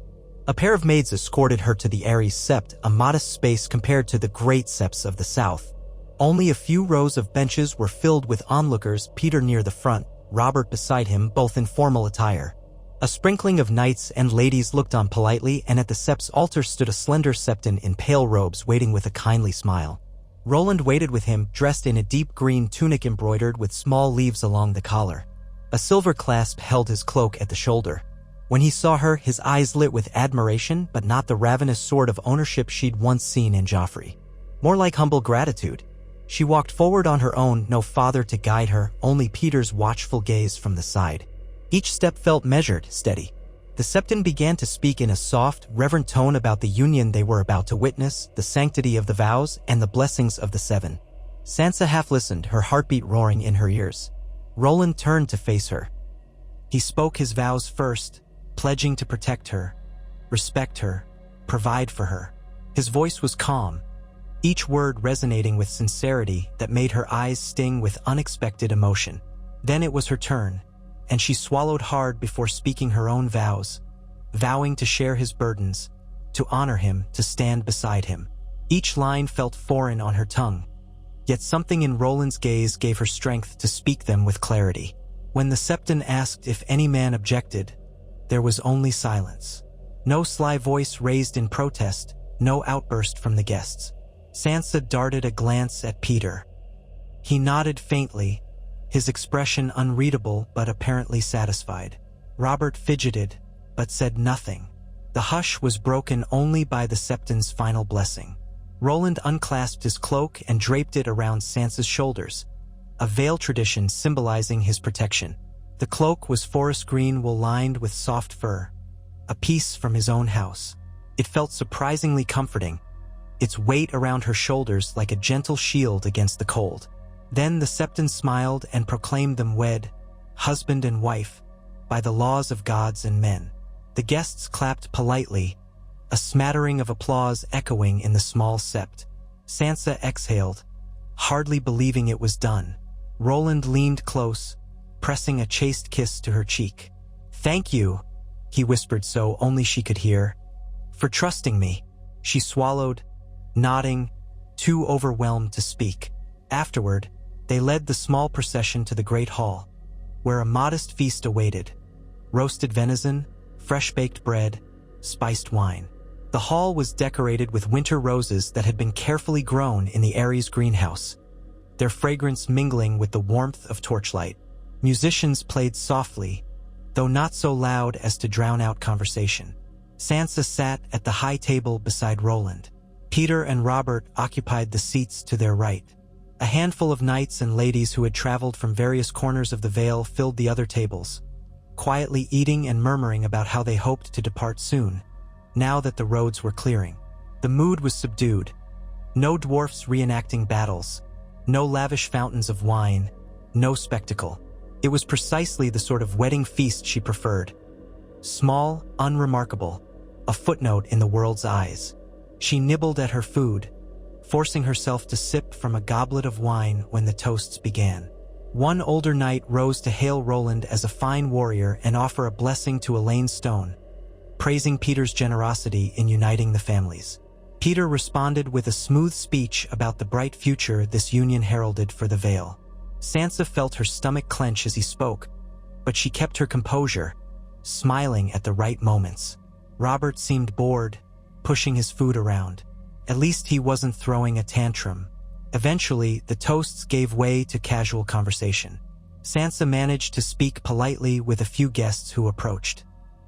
They complimented her gown, asked if she would be traveling to Roland's estate. She answered carefully, echoing Peter's statements. For now, she and Roland would remain at the Eyrie to help Lord Robert transition into adulthood. Perhaps in the future, they would spend part of the year at the Waynwood Castle. As the evening wore on, one guest after another retired. Some would leave for the Gates of the Moon in the morning, eager to descend to the lower Vale. Roland walked among them, exchanging friendly words. Peter took Sansa aside at one point, murmuring that the wedding had gone perfectly. She did not reply, only offered him a polite curtsy before stepping away. At last, only a few stragglers remained, finishing their drinks or talking in low voices. The torches burned low and a hush settled over the hall. One of the maids approached Sansa, bowing.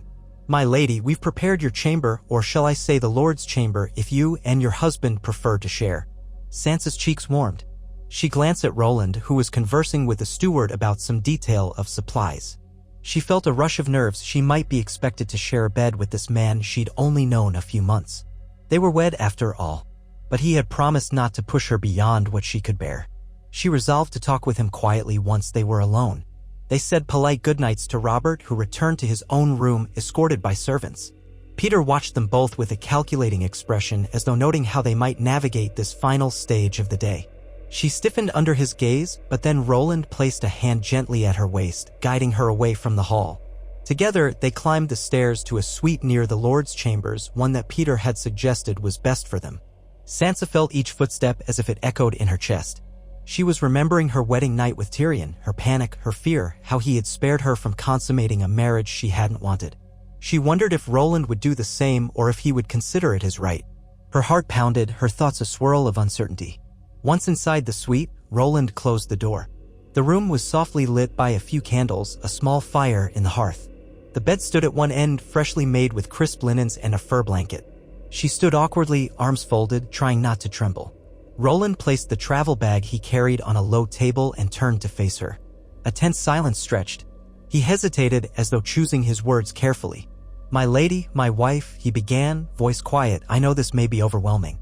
If you wish for privacy tonight, I'll request another chamber or sleep on the couch here, whichever you prefer." She drew in a shaky breath. "You don't mind?" He shook his head. "I'm no brute. I believe in time and trust. You've given me your vows, but that doesn't mean you must surrender your comfort. Let us find our way at a pace that suits you." Relief flooded her so swiftly it almost brought tears. "Thank you," she whispered. I would appreciate that." He nodded, a faint smile touching his lips. "Then I'll take the couch. Or if you prefer your own separate room, I can relocate.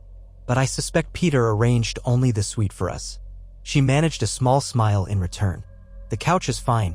Let's not cause more stir than necessary, not on our first night."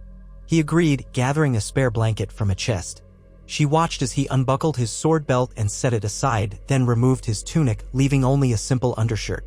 Even the gesture felt intimate, reminding her they were truly wed. She sat on the edge of the bed, removing the wedding cloak, folding it neatly. Her hands shook a little. Roland was quiet, respectful. When he finished arranging the couch, he glanced at her. "If you need anything, just call," he said softly, crossing the room. He hesitated near the doorway that separated this main bedroom from a smaller sitting area. "Good night, my lady." "Good night," she murmured, watching him go. The door closed, leaving her in private. A wave of exhaustion hit her, as though the emotional weight of the day had settled on her shoulders. She changed out of her gown into a plain linen shift, then crawled beneath the covers, the memory of her last wedding night swirling. That time, she'd been terrified of a Lannister she hardly knew. This time was different, quieter. She exhaled, letting her tense muscles relax. Eventually, she drifted into a fitful sleep, dreamless and deep. When she woke at dawn, the room was still. Pale light seeped around the edges of the shuttered windows. She rose, pulling on a robe, and peeked into the sitting area. Roland lay asleep on the couch, one arm draped over his chest, the other behind his head. He looked younger, the lines of worry smoothed from his face. She lingered for a moment, struck by how peaceful he seemed. Then she quietly backed away, not wanting to disturb him. She washed and dressed in a simpler gown, pinned up her hair, and slipped out of the suite. The corridors were near empty, save for a few yawning guards. She made her way to a small balcony overlooking the courtyard. The sun was barely over the mountains, bathing the stones in a gentle golden glow. She breathed in the crisp air, feeling the bite of the wind on her cheeks. "Wife," she thought. "I'm a wife again. But not a prisoner this time. I must remember that." Behind her, a voice spoke, "You're up early, my dear." She turned to see Peter, hands folded behind his back, his expression curious. She forced a calm smile. "It's been a restless night." He nodded as though in sympathy. "I imagine so. First nights can be nerve-wracking, though I trust your new husband was gentle." Heat flared in her cheeks, both from embarrassment and anger at his intrusion. "I believe that's none of your concern, my lord." He lifted a brow. "Ah, but a father always concerns himself with his daughter's well-being." His tone was lightly mocking. He took a step closer, lowering his voice. "Though in truth, I'm more than a father figure to you, am I not? I've guided you, protected you, shaped your future in ways you once could not imagine." She clenched her fists at her sides. "I've not forgotten." He studied her face. "And are you content with how it has unfolded? You're wed to a man you don't despise, you remain safe from the Lannisters' wrath, and the Vale Lords accept you. It's not the storybook romance you once dreamed of, but it's far better than the alternative, wouldn't you say?" She turned away, looking again at the courtyard. "I suppose so." He let the silence linger before speaking again, voice hushed. "One day you may find the North calling to you again. When that happens, you'll be glad of the alliances and resources you have now.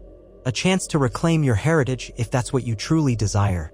She thought of Winterfell, its broken walls, the rumors of Bolton rule. She closed her eyes. "Everything's uncertain," she whispered. "The realm is still in turmoil." He placed a hand on her shoulder, and she forced herself not to jerk away. Times of turmoil can favor the bold. Remember that. Keep your eyes open, see the opportunities when they come. She nodded once, stepping from his touch. "I should go check on Lord Robert. He might be awake by now." Peter allowed her to leave, and she could feel his gaze on her back as she walked down the corridor. She felt like a trapped bird even though the bars of her cage were now gilded with the label of lady and wife. But perhaps she had more room to maneuver within these bars than before. Over the following days, married life settled into an odd routine. Roland was kind, solicitous of her comfort, never pressing her for more intimacy than she was ready to give. They dined together with Peter and Robert, discussing small matters of the castle's upkeep or the Vale's scattered villages. Robert still had fits, crying jags, sudden fury, yet Sansa did her best to comfort him. Roland proved patient with the boy, though Robert sometimes recoiled from him, not used to having another father figure around. Peter oversaw the broader affairs, occasionally informing them of negotiations with lords who had returned to their domains. On the third morning after the wedding, a messenger arrived from the gates of the moon, breathless and travel-worn. He carried a letter for Peter. When Peter read it, his face grew grave. He summoned Sansa and Roland to the solar at once. They entered to find him pacing, the parchment clutched in his hand. Robert was not present. Peter had asked a servant to occupy the boy. Sansa felt her stomach tighten. "Is something wrong?" she asked quietly. Peter halted, fixing them with a sharp look. "This letter is from an acquaintance in the Riverlands. He informs me that men loyal to the crown are quietly investigating rumors that Sansa Stark was seen in the Vale." Sansa's heart lurched. She glanced at Roland, who frowned. "We took every precaution. Who could have told them such a thing?" Peter set the letter on the table, smoothing it with a hand. Corbray might have made a slip of the tongue or sold a snippet of gossip. Or perhaps one of the other Vale lords let something slip. Regardless, it appears the crown has begun sniffing around. It's not a royal decree, more like a covert mission. We must be on guard. Sansa's pulse pounded. "They can't find me here. If they do, Roland stepped closer, gently touching her shoulder. "We won't let them take you." She swallowed hard. "If we stand against the crown openly, it could be war." Peter shook his head. "We needn't stand against them directly. We only need to ensure they find nothing. If they suspect that you are Sansa, we deny it. We produce records stating you are Elaine Stone, my bastard daughter, newlywed to Sir Roland. We keep Robert out of sight, lest he let something slip, but we do it discreetly." Sansa looked from Peter to Roland, fear coiling in her gut. "But if they bring certain men who knew me in King's Landing, they might recognize my face." Peter's mouth thinned. "We'll keep the guard tight. If any visitors from the crown come, we'll control the scenario. We might even arrange for you to be away from the Eyrie for a time, hidden in a mountain village until they've gone." Roland's brow furrowed. "Is that truly necessary?" Peter met his gaze. "We must be prepared for anything. The crown has resources, informants, men who might have glimpsed Sansa Stark. If they become too certain Elaine is Sansa, we risk the Vale's wrath or a royal edict demanding she be turned over." Sansa's chest felt tight. She forced herself to breathe calmly, drawing on the composure she'd learned in King's Landing. "Then we'll do what must be done. I won't be taken." Peter's gaze flicked to her, approval lurking behind his concern. "That's the spirit. For now, we wait and watch. The letter says they're only beginning to gather information. They may not even come to the Eyrie. But if they do," he paused, "I'll arrange your escape route. You and Roland could hide somewhere safe until the danger passes." Roland nodded. "Yes, of course. I'll prepare a small retinue of trusted men if needed." Sansa exhaled shakily. "All right, let's hope it doesn't come to that." They broke from the meeting with taut nerves. For the next few days, Sansa went about her new duties, all the while glancing over her shoulder for any sign of suspicious visitors. Roland began quietly asking around among the guards, instructing them to be alert for travelers who claimed to represent the crown. Peter remained in contact with his network of informants. Robert, blissfully unaware of the tension, sulked about random things, then delighted in others, as was his mercurial way. A full week passed without incident. Sansa allowed herself to hope that the rumored investigation had stalled. Perhaps the crown had bigger problems. Then, on a clear morning, two knights rode up to the gates of the moon bearing Lannister colors. The message reached the Eyrie by midday. These knights, accompanied by a small retinue, demanded an audience with Lord Baelish. They claimed to be delivering official correspondence for the Vale's region, and they wished to come up the mountain as soon as the sky cells and narrow paths allowed. Peter read the messenger's words with narrowed eyes. They didn't mention Sansa Stark by name, but the presence of Lannister men is telling. Sansa's breath caught. It could be Cersei testing the waters. Or Tywin, if he's still strong enough to send men. Roland's expression hardened. "Then we do as planned. We claim you are Elaine Stone. Nothing more." Peter nodded. "Precisely. But we might want to keep you out of sight, my dear. Just in case. Roland, you could take her to a secure location in the mountains. A small hunting lodge, perhaps? I know of 1 or 2 that we can supply with provisions. Sansa glanced at Roland. The thought of fleeing felt like giving up, running away again. I don't want to disappear unless we absolutely must, she said. If it's only a small retinue, perhaps they'll accept a surface explanation. Roland hesitated, but Peter spoke first. They might, but I'd rather not risk it. He tapped a finger on the table. If you remain, you'll have to appear in public as Elaine. Answer their questions if they have any. Deny everything. We can't barricade you in a room that would only stoke suspicion.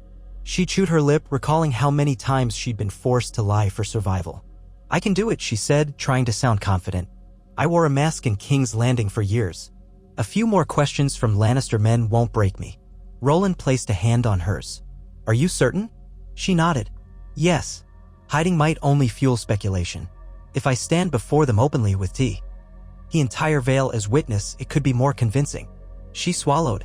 But we must prepare carefully so I don't slip. Peter steepled his fingers. Very well. We'll have you appear as the dutiful Elaine, darling daughter of Lord Baelish, newly wed to Ser Roland. We'll handle the rest with courtesy and half-truths. 2 days later, the Lannister knights arrived atop the Aerys' final ascent, escorted by Vale guards who eyed them warily. There were only 4 of them along with a pair of squires, but each wore the lion's sigil prominently. Their leader was a knight in his mid-30s, Ser Oldmar Lannister, a distant cousin of the main branch. He had sandy hair and a polite manner, but an undercurrent of sharpness in his voice. Peter received them in the Great Hall. Sansa and Roland stood slightly behind him, with Robert seated in his smaller, makeshift throne.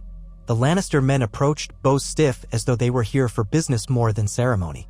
Ser Oldmar introduced himself, explaining that he carried letters from King Tommen's court to the Vale to ensure Lord Baelish's regency was well coordinated with the crown's wishes.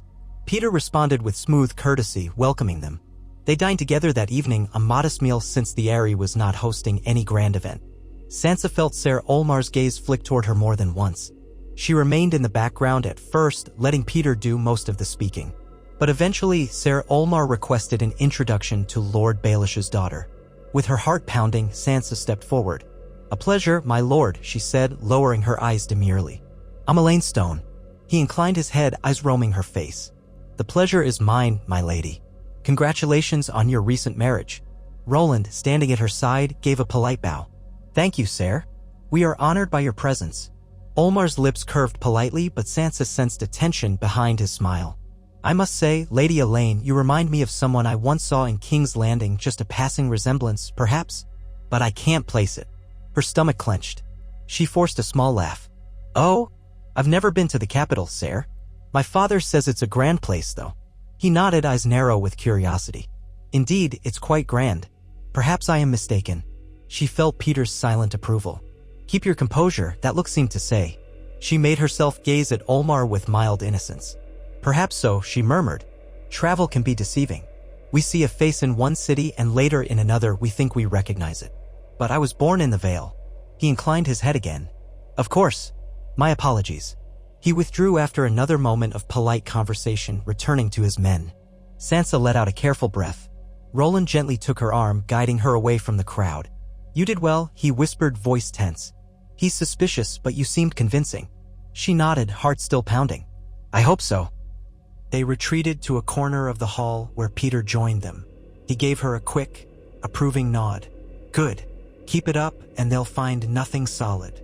Over the next few days, the Lannister knights lingered, meeting with Peter to go over the crown's official stance.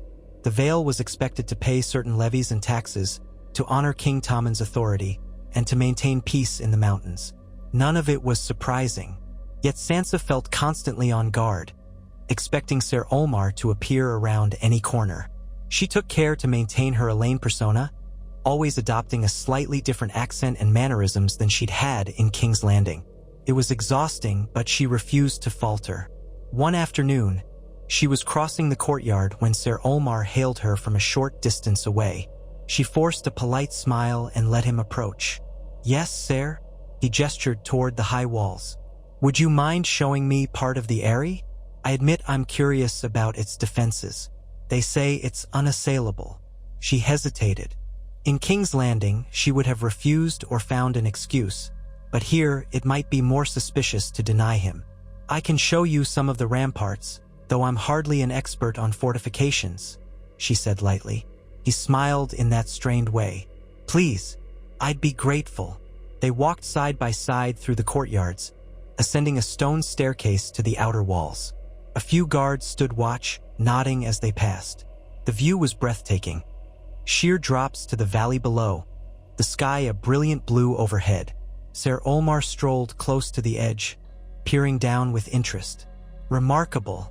It'd take a dragon to capture this place by force. She kept a careful distance from the ledge, her stomach roiling at the memory of Lisa's fall. "Yes, it said the Eyrie has never fallen to an enemy." He cast her a sidelong glance. "You seem at home here, my lady. You must have spent your whole life in these mountains." She forced a light laugh. "Certainly all the parts one remember. When I was very small, father traveled a bit, but I stayed with a wet nurse in the Vale." He nodded slowly. "Your mother, did she pass early?" Her heart clenched. She had no prepared script for this, but she'd always known she might be asked. She swallowed. "She died when I was a child. I barely recall her." "I'm sorry," he said, though she doubted his sincerity. "And your father? Was he always so involved in the realm's affairs?" "I'd heard he only rose to prominence more recently." She twisted her fingers together, trying not to appear nervous. "He's always been ambitious, I suppose, but I don't question father's decisions. I follow where he leads." Olmar turned to face her fully, his eyes cool. "And that led you to marry a Waynwood knight? A step up from a bastard station, is it not?" She lowered her gaze to feign modesty. "Perhaps. I like to think my husband married me for more than father's patronage." He studied her for a long moment, then exhaled. "Forgive me, my lady. I overstep. I'm simply curious about life here in the Vale. The crown wants to ensure stability in every corner of the realm, especially with so many uncertainties." She forced a small smile and stepped away. "I understand. If you'll excuse me, sir, I have duties to attend. Enjoy the view." He inclined his head. "Thank you, Lady Elaine." She made a quick exit, heart pounding. His questions were pointed. She sensed he suspected more than he let on but had no proof. She hurried down the stairs, half expecting him to follow. When she reached the lower courtyard, she saw Roland speaking with a pair of stable hands. She went directly to him, placing a hand on his arm. He took one look at her expression and dismissed the stable hands. "What happened?" She explained the conversation in hushed tones. Roland's features darkened. "He's fishing for contradictions. That doesn't mean he'll find them." She bit her lip. "We must remain vigilant. He has a sharper mind than he pretends. If he finds a single slip..." Roland drew her aside, laying a reassuring hand over hers. "We'll give him none. Let me speak with Peter. If need be, we can hurry them out of the Eyrie, telling them the roads are unsafe or some such excuse. The longer they stay, the greater the risk." She nodded, relief mingling with apprehension. "Yes, let's do that." Soon enough, Roland and Peter orchestrated a polite but firm reason to send the Lannister knights on their way, claiming that Robert's delicate condition required the castle to limit visitors.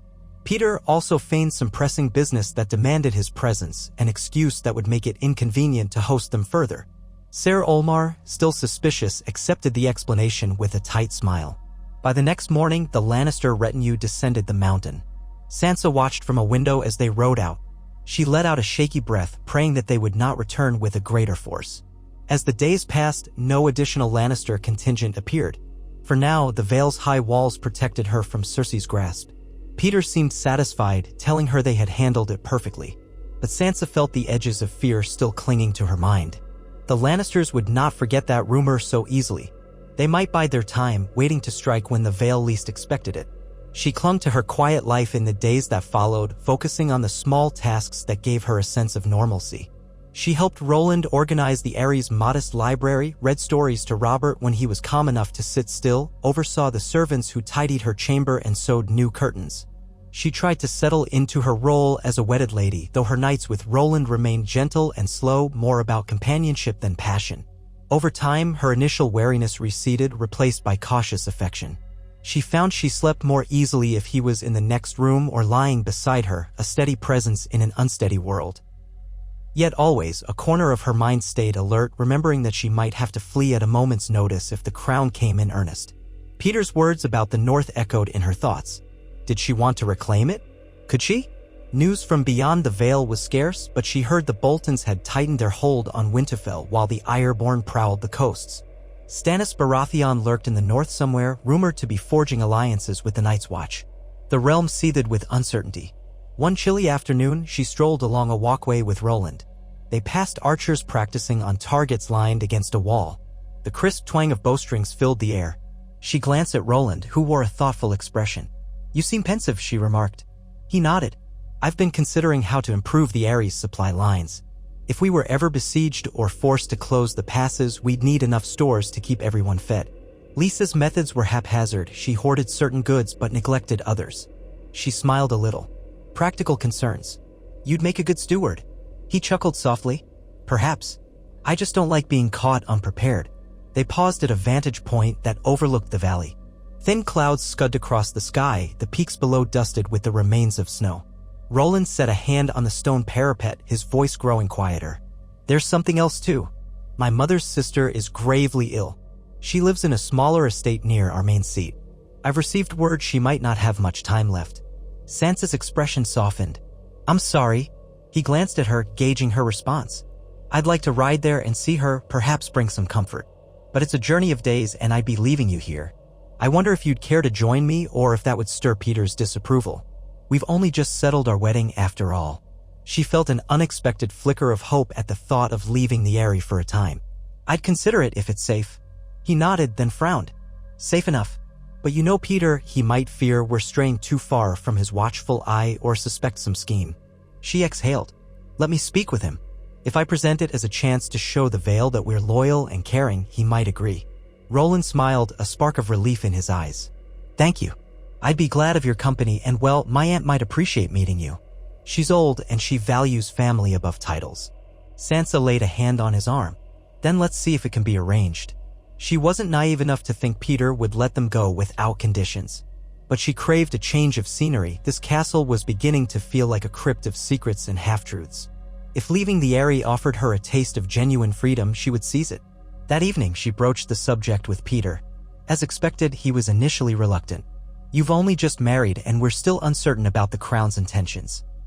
Leaving the Eyrie could put you at risk," she countered with a calm, measured tone. "Ser Roland will have loyal men with him, will remain in the Vale, far from the main roads. If the Crown truly wanted me, they'd have come in force already. This estate is remote, and I'll be disguised as I always am." He paced, eyes narrowed. "And what if Ser Olmar Lannister or one of his men stumbles across you on the road? Or bandits?" Roland, who stood at her side, spoke up. "I'll bring a strong escort. We'll take lesser-used paths. My aunt is dying, Lord Baelish. Let me see her with my wife before it's too late. It will build goodwill in my house, and that goodwill extends to you as regent." Peter paused, considering. "You do have a point. The Vale's knights will respect your devotion to family, which might help keep them loyal, and the risk of Crown interference in the Vale's interior is slight." He turned to Sansa. "You'll promise to send a raven the moment you arrive, to confirm your safety?" She nodded, relieved. "Of course." He sighed, running a hand through his dark hair. "Very well. I grant you permission, but do not tarry long. A fortnight at most, and then return to the Eyrie." She and Roland exchanged grateful glances. "Thank you," she said quietly. 2 days later, they departed at dawn. A small party of 10 men rode with them, Roland's most trusted knights, plus a handful of squires and servants.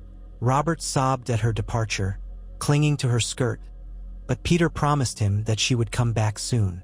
She kissed the boy's hair, trying to soothe him, feeling a pang of guilt as she realized how much he depended on her now that his mother was gone. Then she mounted the mare that Roland had chosen for her, a gentle brown horse named Briar, and they set off. As they rode down the winding path from the Eyrie, Sansa felt a surprising lift in her spirit. The air was crisp, scented with pine, and each turn offered views of rugged cliffs, sparkling streams, and mist-shrouded valleys. She marveled at how beautiful the Vale could be when glimpsed beyond the Eyrie's stark walls. Roland rode beside her, occasionally pointing out a landmark or sharing a memory of riding these trails. She found herself smiling more freely than she had in months. Their first night was spent at the Gates of the Moon, the lower stronghold that served as a waypoint. Word of their journey had preceded them, and a steward offered them simple but comfortable rooms. Sansa was relieved not to be recognized or questioned. The soldiers stationed there saw only Lord Baelish's wedded daughter and her husband traveling under the regent's blessing. Nothing more. The next day, they continued deeper into the Vale, following winding mountain passes. Spring had brought fresh greenery to the lower slopes, and wildflowers dotted the meadows. Sansa noticed how Roland's men seemed relaxed, sharing jokes and stories around the evening campfires. She realized it was the first time she'd felt remotely like she was on a normal journey, free of the stifling atmosphere of court intrigue. Each night, Roland insisted she take the best corner of whatever lodge or inn they found, ensuring her comfort while he stood watch or took a lesser room. She reminded him that they were wed and could share space, but he insisted on courtesy. She wasn't sure if it was a genuine desire to protect her or a reflection of his own uncertainty. Still, she appreciated the respect. On the fourth day of travel, they descended into a rolling valley where farmland spread in patchwork squares.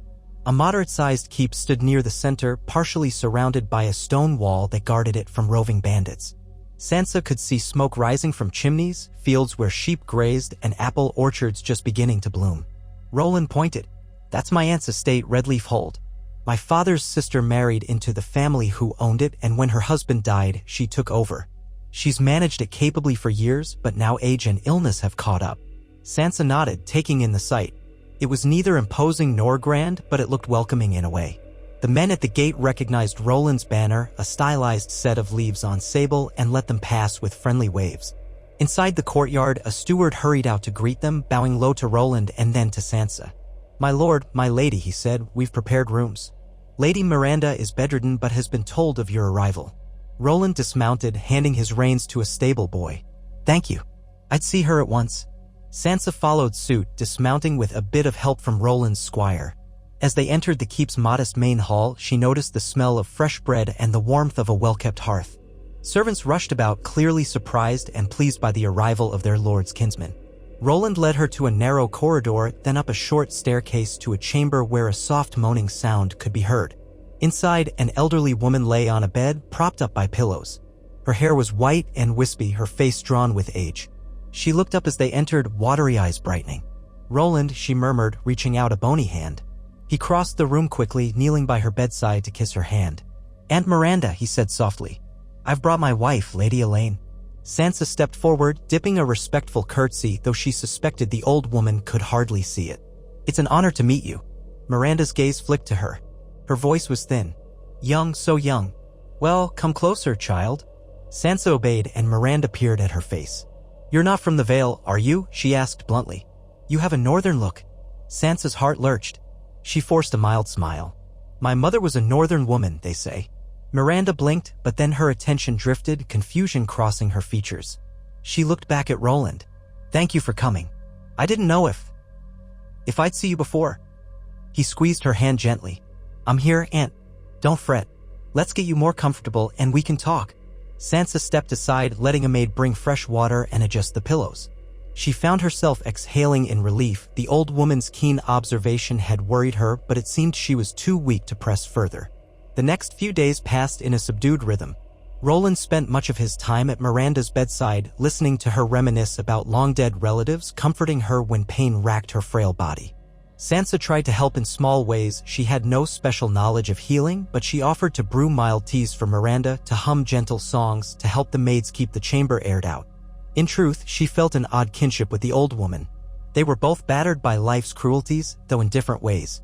On the second evening, Roland found Sansa in the keep's small library, a single room lined with books. She was reading a tome about the Vale's history, trying to distract herself. He entered quietly, closing the door behind him. "How is she?" Sansa asked, setting the book aside. He sank onto a bench beside her, wearily rubbing his temples. "The maester says she doesn't have much time. Days, perhaps a week or two at most. She's in pain, but she's a proud woman. She refuses milk of the poppy most of the time, claiming she wants to keep her wits." Sansa nodded, sympathy washing over her. "I'm sorry." He looked at her with gratitude. You've been kind, Sansa, I mean Elaine. He caught himself, wincing. Sorry, I slipped. She froze, realizing he'd spoken her true name. They were alone, but the walls and keeps could have ears. She glanced around, then forced a calm tone. It's all right, but be careful. He exhaled, resting his forehead on his clasped hands. I know. Sometimes I forget. She studied him. You've known all along, haven't you? Or at least suspected strongly. He nodded slowly. Yes. I recognized you from the capital, though I never met you there. You're quite famous in a certain sense, or were. And I heard rumors not many northern girls of your beauty were around, especially betrothed to Joffrey once. It didn't take me long to put the pieces together, though I said nothing for your sake. Her heart pounded. Why haven't you confronted me before? He lifted his gaze to hers, something like sorrow in his eyes. Because I see you're haunted by what happened. Because Peter Baelish all but forbade you from speaking your truth. And because I believed you had the right to your secrets after everything you endured. She swallowed, tears threatening. Thank you. I never knew if you truly realized. He took her hand in his. I did. And it doesn't change my vow to protect you. If anything, it strengthens it. What the Lannisters did to your family is monstrous. I bear no love for them. She felt relief and gratitude tangling in her chest. You won't tell Peter you know? He shook his head. No, not unless you wish me to. It might disrupt his plans and yours. She breathed unsteadily, a tear slipping free. I don't want him to know. He wields so much control already. If he suspected you and I had confided in each other this way, I'm not sure how he'd react. Roland's jaw tightened. Then we'll keep it between us. But know this, Sansa Stark, I am your ally. If one day you wish to reclaim your name or your homeland, I'll do all I can to help you. Emotion choked her for a moment. She gripped his hand, tears welling. You're too good, she whispered. Better than I deserve after all these lies. He brushed a thumb across her knuckles. They weren't your lies. You did what you had to. And I'm no saint, believe me. I've seen war, I've done things I'm not proud of. But if I can offer you even a sliver of peace, I will. She swallowed back a sob, throwing her arms around him in a sudden, desperate hug. For an instant, she thought he might hesitate, but then he held her, letting her bury her face against his shoulder. She breathed in the scent of leather and soap, the steady warmth of a man who had chosen to treat her with respect. A wave of gratitude, relief, and deep sorrow crashed through her. After a moment, she drew back, wiping her eyes. We should be careful, she murmured, glancing at the door. He nodded. Yes, of course. A soft sigh escaped him. Still, I'm glad we spoke of it. I hated the tension of pretending I didn't know. They stood there in companionable silence, the lamplight flickering on the library's shelves. Sansa felt strangely lighter, as though a portion of the burden she'd carried had lifted. She was not alone in her secret. This was no grand romance from a song, but it was a bond of quiet trust she never thought she'd find again. The next few days passed, and Miranda's condition steadily worsened. She slipped in and out of consciousness, sometimes raving about the past. Roland stayed by her side as much as possible while Sansa helped the servants bring soup or linens. At last, on a gray morning, the old woman passed away in her sleep. Roland emerged from her chamber, face drawn, eyes red. Sansa approached him carefully, laying a hand on his arm. He embraced her wordlessly, the shadow of grief clear in his posture. The funeral was a simple affair. A local septon said prayers, and the household knights gathered in the courtyard to pay respects. Miranda's remains were placed on a small funeral pyre, as was custom in this corner of the Vale. The flames crackled into the dim sky, and Sansa watched them flicker, feeling a pang of empathy for Roland. He had lost the last elder of his direct family line, another link to his past. Afterward, the steward approached, humbly asking Roland what would become of Redleaf Hold. Roland explained that Miranda had a cousin's family who might inherit if they could be found. He promised to ensure the estate did not fall into disrepair. For now, the steward would continue managing it under Roland's oversight. It was a small matter of administration, but Sansa saw how it weighed on Roland's shoulders, the responsibilities of a house, the sorrow of a death, the knowledge that life moved on regardless. 3 more days they stayed, helping settle the household, ensuring the servants had direction. Roland insisted on repairing the roof of the main hall if funds allowed, and Sansa advocated for additional stores of grain to be laid in. It was strange to realize how easily she slipped into the role of a caring lady, offering advice on day-to-day matters. Yet it felt more meaningful than the endless intrigues at the Eyrie. She felt truly useful here. On their final evening at Redleaf, she and Roland took a short walk along the orchard's edge. The apple blossoms were just opening, pale pink petals against the darkening sky. Sansa brushed a flower gently with her fingertips. "I'll miss this place," she said quietly. "It's so peaceful." Roland nodded. "Yes. It reminds me of simpler days, before the wars, before the realm descended into chaos." He turned to her. "And you remind me that the realm can still find healing even if it's slow." She looked at him, a warmth stirring in her chest. "I'm far from healed," she whispered. "But maybe I'm learning to keep going." He reached out, tentative, and tucked a stray strand of her hair behind her ear. "We'll keep going together." She let her hand rest on his, giving a gentle squeeze of acknowledgement. A hush fell between them, broken only by the distant trill of a bird. She wondered if this was how normal marriages evolved, two people sharing burdens and small hopes. It was not a whirlwind romance, but it felt steadier, deeper, something she had never expected to find in a forced arrangement. They returned to the keep, finishing preparations to depart in the morning. The steward and servants stood by, bidding them farewell. Come dawn, they rode out under a soft drizzle that painted the air gray. Sansa glanced back at the hold one last time, silently thanking it for giving her a respite from intrigue. The journey back started quietly, the companions bundled in cloaks to ward off the spring chill. Roland rode close to Sansa, occasionally pointing out a landmark or checking if she needed anything.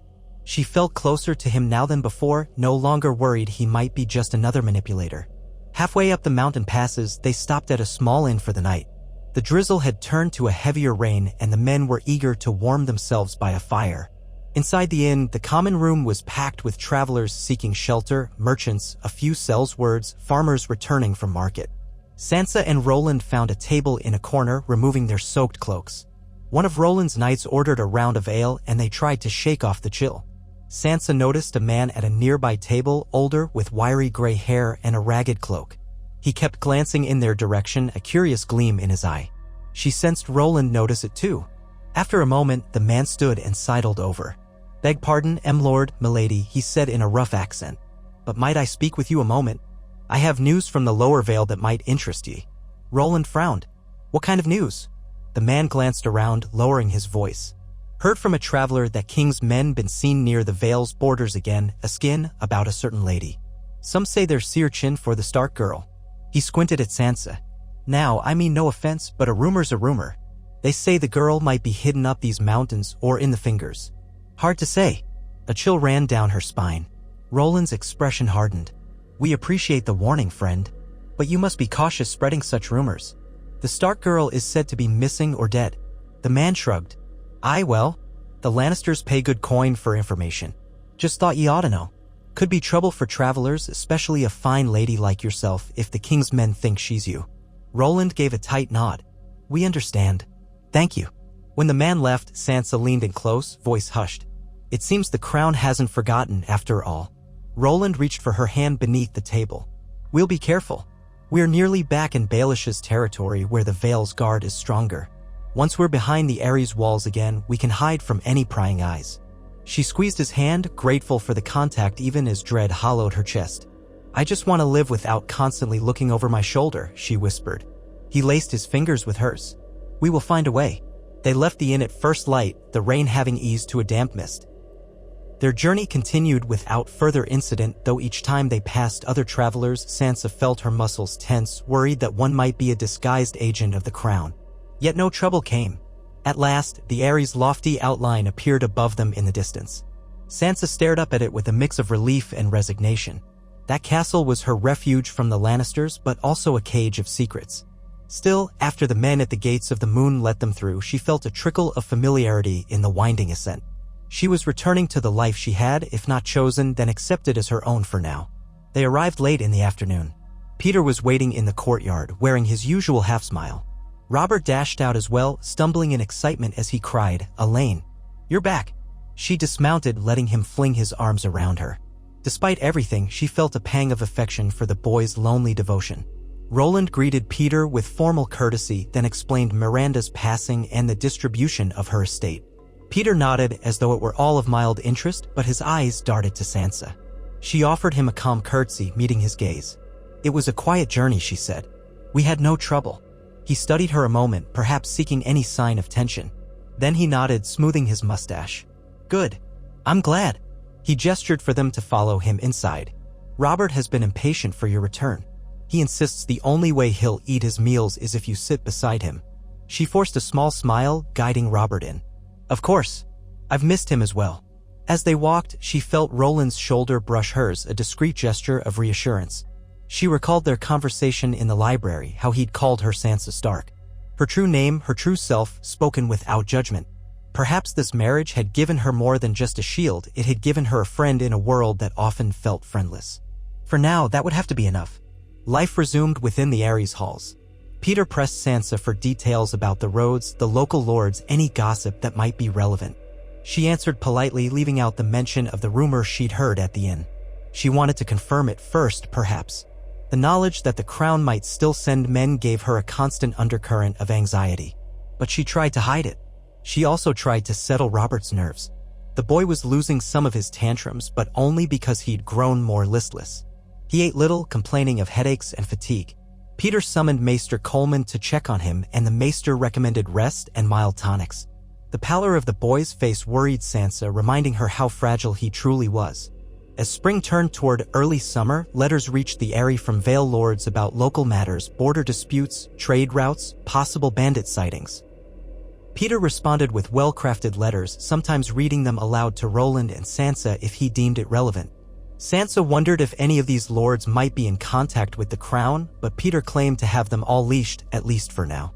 One late afternoon, while she was helping a seamstress measure fabric for new drapes in Robert's chamber, Peter sent for her. She handed the measuring tape to the seamstress and hurried to his solar. There, she found him seated with an air of contained excitement, a small rolled parchment in hand. "Close the door," he said quietly. She did so, then approached. "What is it?" He unrolled the parchment, revealing a few lines of neat script. "Word from the Riverlands. It seems the Freys have taken a blow from outlaws loyal to the Tully name, or so it's rumored. There's increasing chaos there, and the Crown's forces are stretched thin trying to quell uprisings in various corners of the realm. This means they have fewer men to send here, to the Vale, seeking you." She exhaled, relief washing through her. "So we may be safer than we thought?" He nodded, folding the parchment. "For the moment, yes. It also means opportunities, my dear. Discontent is growing under the Lannisters' rule. That might bode well if you ever wish to press your claim to Winterfell. People in the north could rally to a Stark once the time is ripe." A spark of hope fluttered in her chest, but caution tempered it. "I'm not sure I'm ready," she admitted. "The Boltons hold Winterfell, and I have no army, no men sworn to my banner." His eyes gleamed. "Not yet. But you do have a name, and the North remembers, or so they say." She swallowed, recalling her father's words. Winter is coming. Could she truly return one day? She looked at Peter. "What are you implying?" He leaned forward, voice dropping. "I have begun discreet discussions with certain northern lords who resent the Boltons. If I can confirm you as Sansa Stark with the backing of the Vale, we might rally them to your cause. But this must be timed perfectly, or we risk the Lannisters crushing us before we gain a foothold." Her heart pounded. "You truly think that's possible?" He gave a slow smile. "I do. And your marriage to Roland Waynwood only strengthens your position if the Vale stands behind you. Robert will do as I say. The local lords might be swayed by alliances, and in time you could reclaim your birthright." She tried to steady her breathing. A swirl of emotions gripped her, longing for Winterfell, fear of returning to a place that might only hold painful memories, and suspicion about Peter's ultimate aims. "Why tell me this now?" He waved the parchment. "Because events are in motion. I want you prepared. I want you to know that your future need not be confined to these mountains forever. When the moment comes, you'll need to act with decisiveness. If you hesitate, the chance could slip away." She closed her eyes, picturing the old courtyard of Winterfell. She saw the heart tree in the God's Wood, the red leaves trembling. She remembered how safe it had once felt. And then she remembered how quickly that safety had vanished. Her voice shook. "I've lost so much. I don't want to rush into losing more." He softened his tone. "I understand. There is no rush, my dear. I only plant the seed. Let it grow until you're ready to harvest." He rose, stepping around the table. "Now go and think on it. Tend to your husband, your duties here, but keep the possibility alive in your heart." She left his solar in a daze, her mind buzzing with visions of the north. She found Roland in the courtyard, sparring with one of his knights. His swordplay was measured, each thrust and parry controlled. She watched until he finished, sweat glistening on his brow. He turned to her, smiling. Come to cheer me on? She forced a small laugh. Just passing by. You're quite skilled. He handed the sword to his knight, wiping his face with a cloth. I try to stay in shape. The mountains keep us safe, but one never knows. He studied her face, concern shading his features. You look pale. Is something wrong? She hesitated, glancing at the knight. Not here. Later. He nodded, sensing her urgency. That evening, in the privacy of their chamber, she told him about Peter's hints. Roland listened intently, his expression growing thoughtful. He's not wrong that chaos could favor a Stark claim. The North is in turmoil under the Boltons. She looked at him anxiously. Would you want to see me try? I'm not sure I'm ready for war. His eyes gentled. I'd stand by you if that's what you choose. But it's a daunting path. The North is vast, and the Boltons are cruel. It won't be simple. She let out a long breath. I know.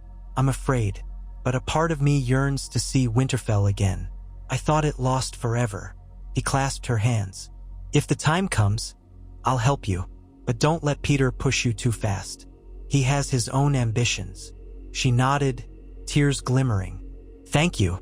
In that moment, the possibility of returning north felt both terrifying and exhilarating. She drifted off to sleep that night, haunted by dreams of Winterfell's corridors, imagining them battered but still standing, waiting for a Stark's return. The weeks that followed brought no immediate push from Peter, as though he sensed she needed time to process. Life at the Eyrie continued in its measured pace. She spent her days balancing duties for Robert, supporting Roland as he managed small tasks, and watching Peter's every move. All the while, she harbored the knowledge that one day, she might cross the narrow neck of the realm again, not as a frightened girl in Lannister custody, but as a daughter of House Stark returning to claim her birthright. Sometimes, she stood on a balcony overlooking the Vale, letting the wind whip her hair and cloak. She remembered the taste of vengeance that had lingered on her tongue after poisoning Joffrey. Now she felt a different longing, a longing for home, for justice, for a life that was truly her own. And she realized that the same resolve that had driven her to kill a king might drive her to restore Winterfell to its rightful line. For now, though, she waited, watchful as ever, forging quiet alliances within these lofty mountains, building trust with a husband who knew her true name and still chose loyalty. She thought of the wolf within her, the one that had bared its teeth when the world gave her no choice. That wolf was still there, patient, silent, ready to act when the time was right. And so Sansa Stark, Elaine Stone, remained poised between past and future, between the memory of poison and the promise of a reclaimed home. She would keep her secrets a while longer, sharpen her cunning in Peter's shadow, and guard her heart against the realm's cruelty. She had killed a king once to secure her freedom. If the day came when she had to act again, she would do so with the same quiet, lethal grace that had toppled Joffrey from his vicious throne. And maybe, just maybe, she would find her way north at last, no longer a bride in a cage, but a wolf returning to the snows and the hearths of her ancestors, guided by the strength she had earned through every trial and betrayal.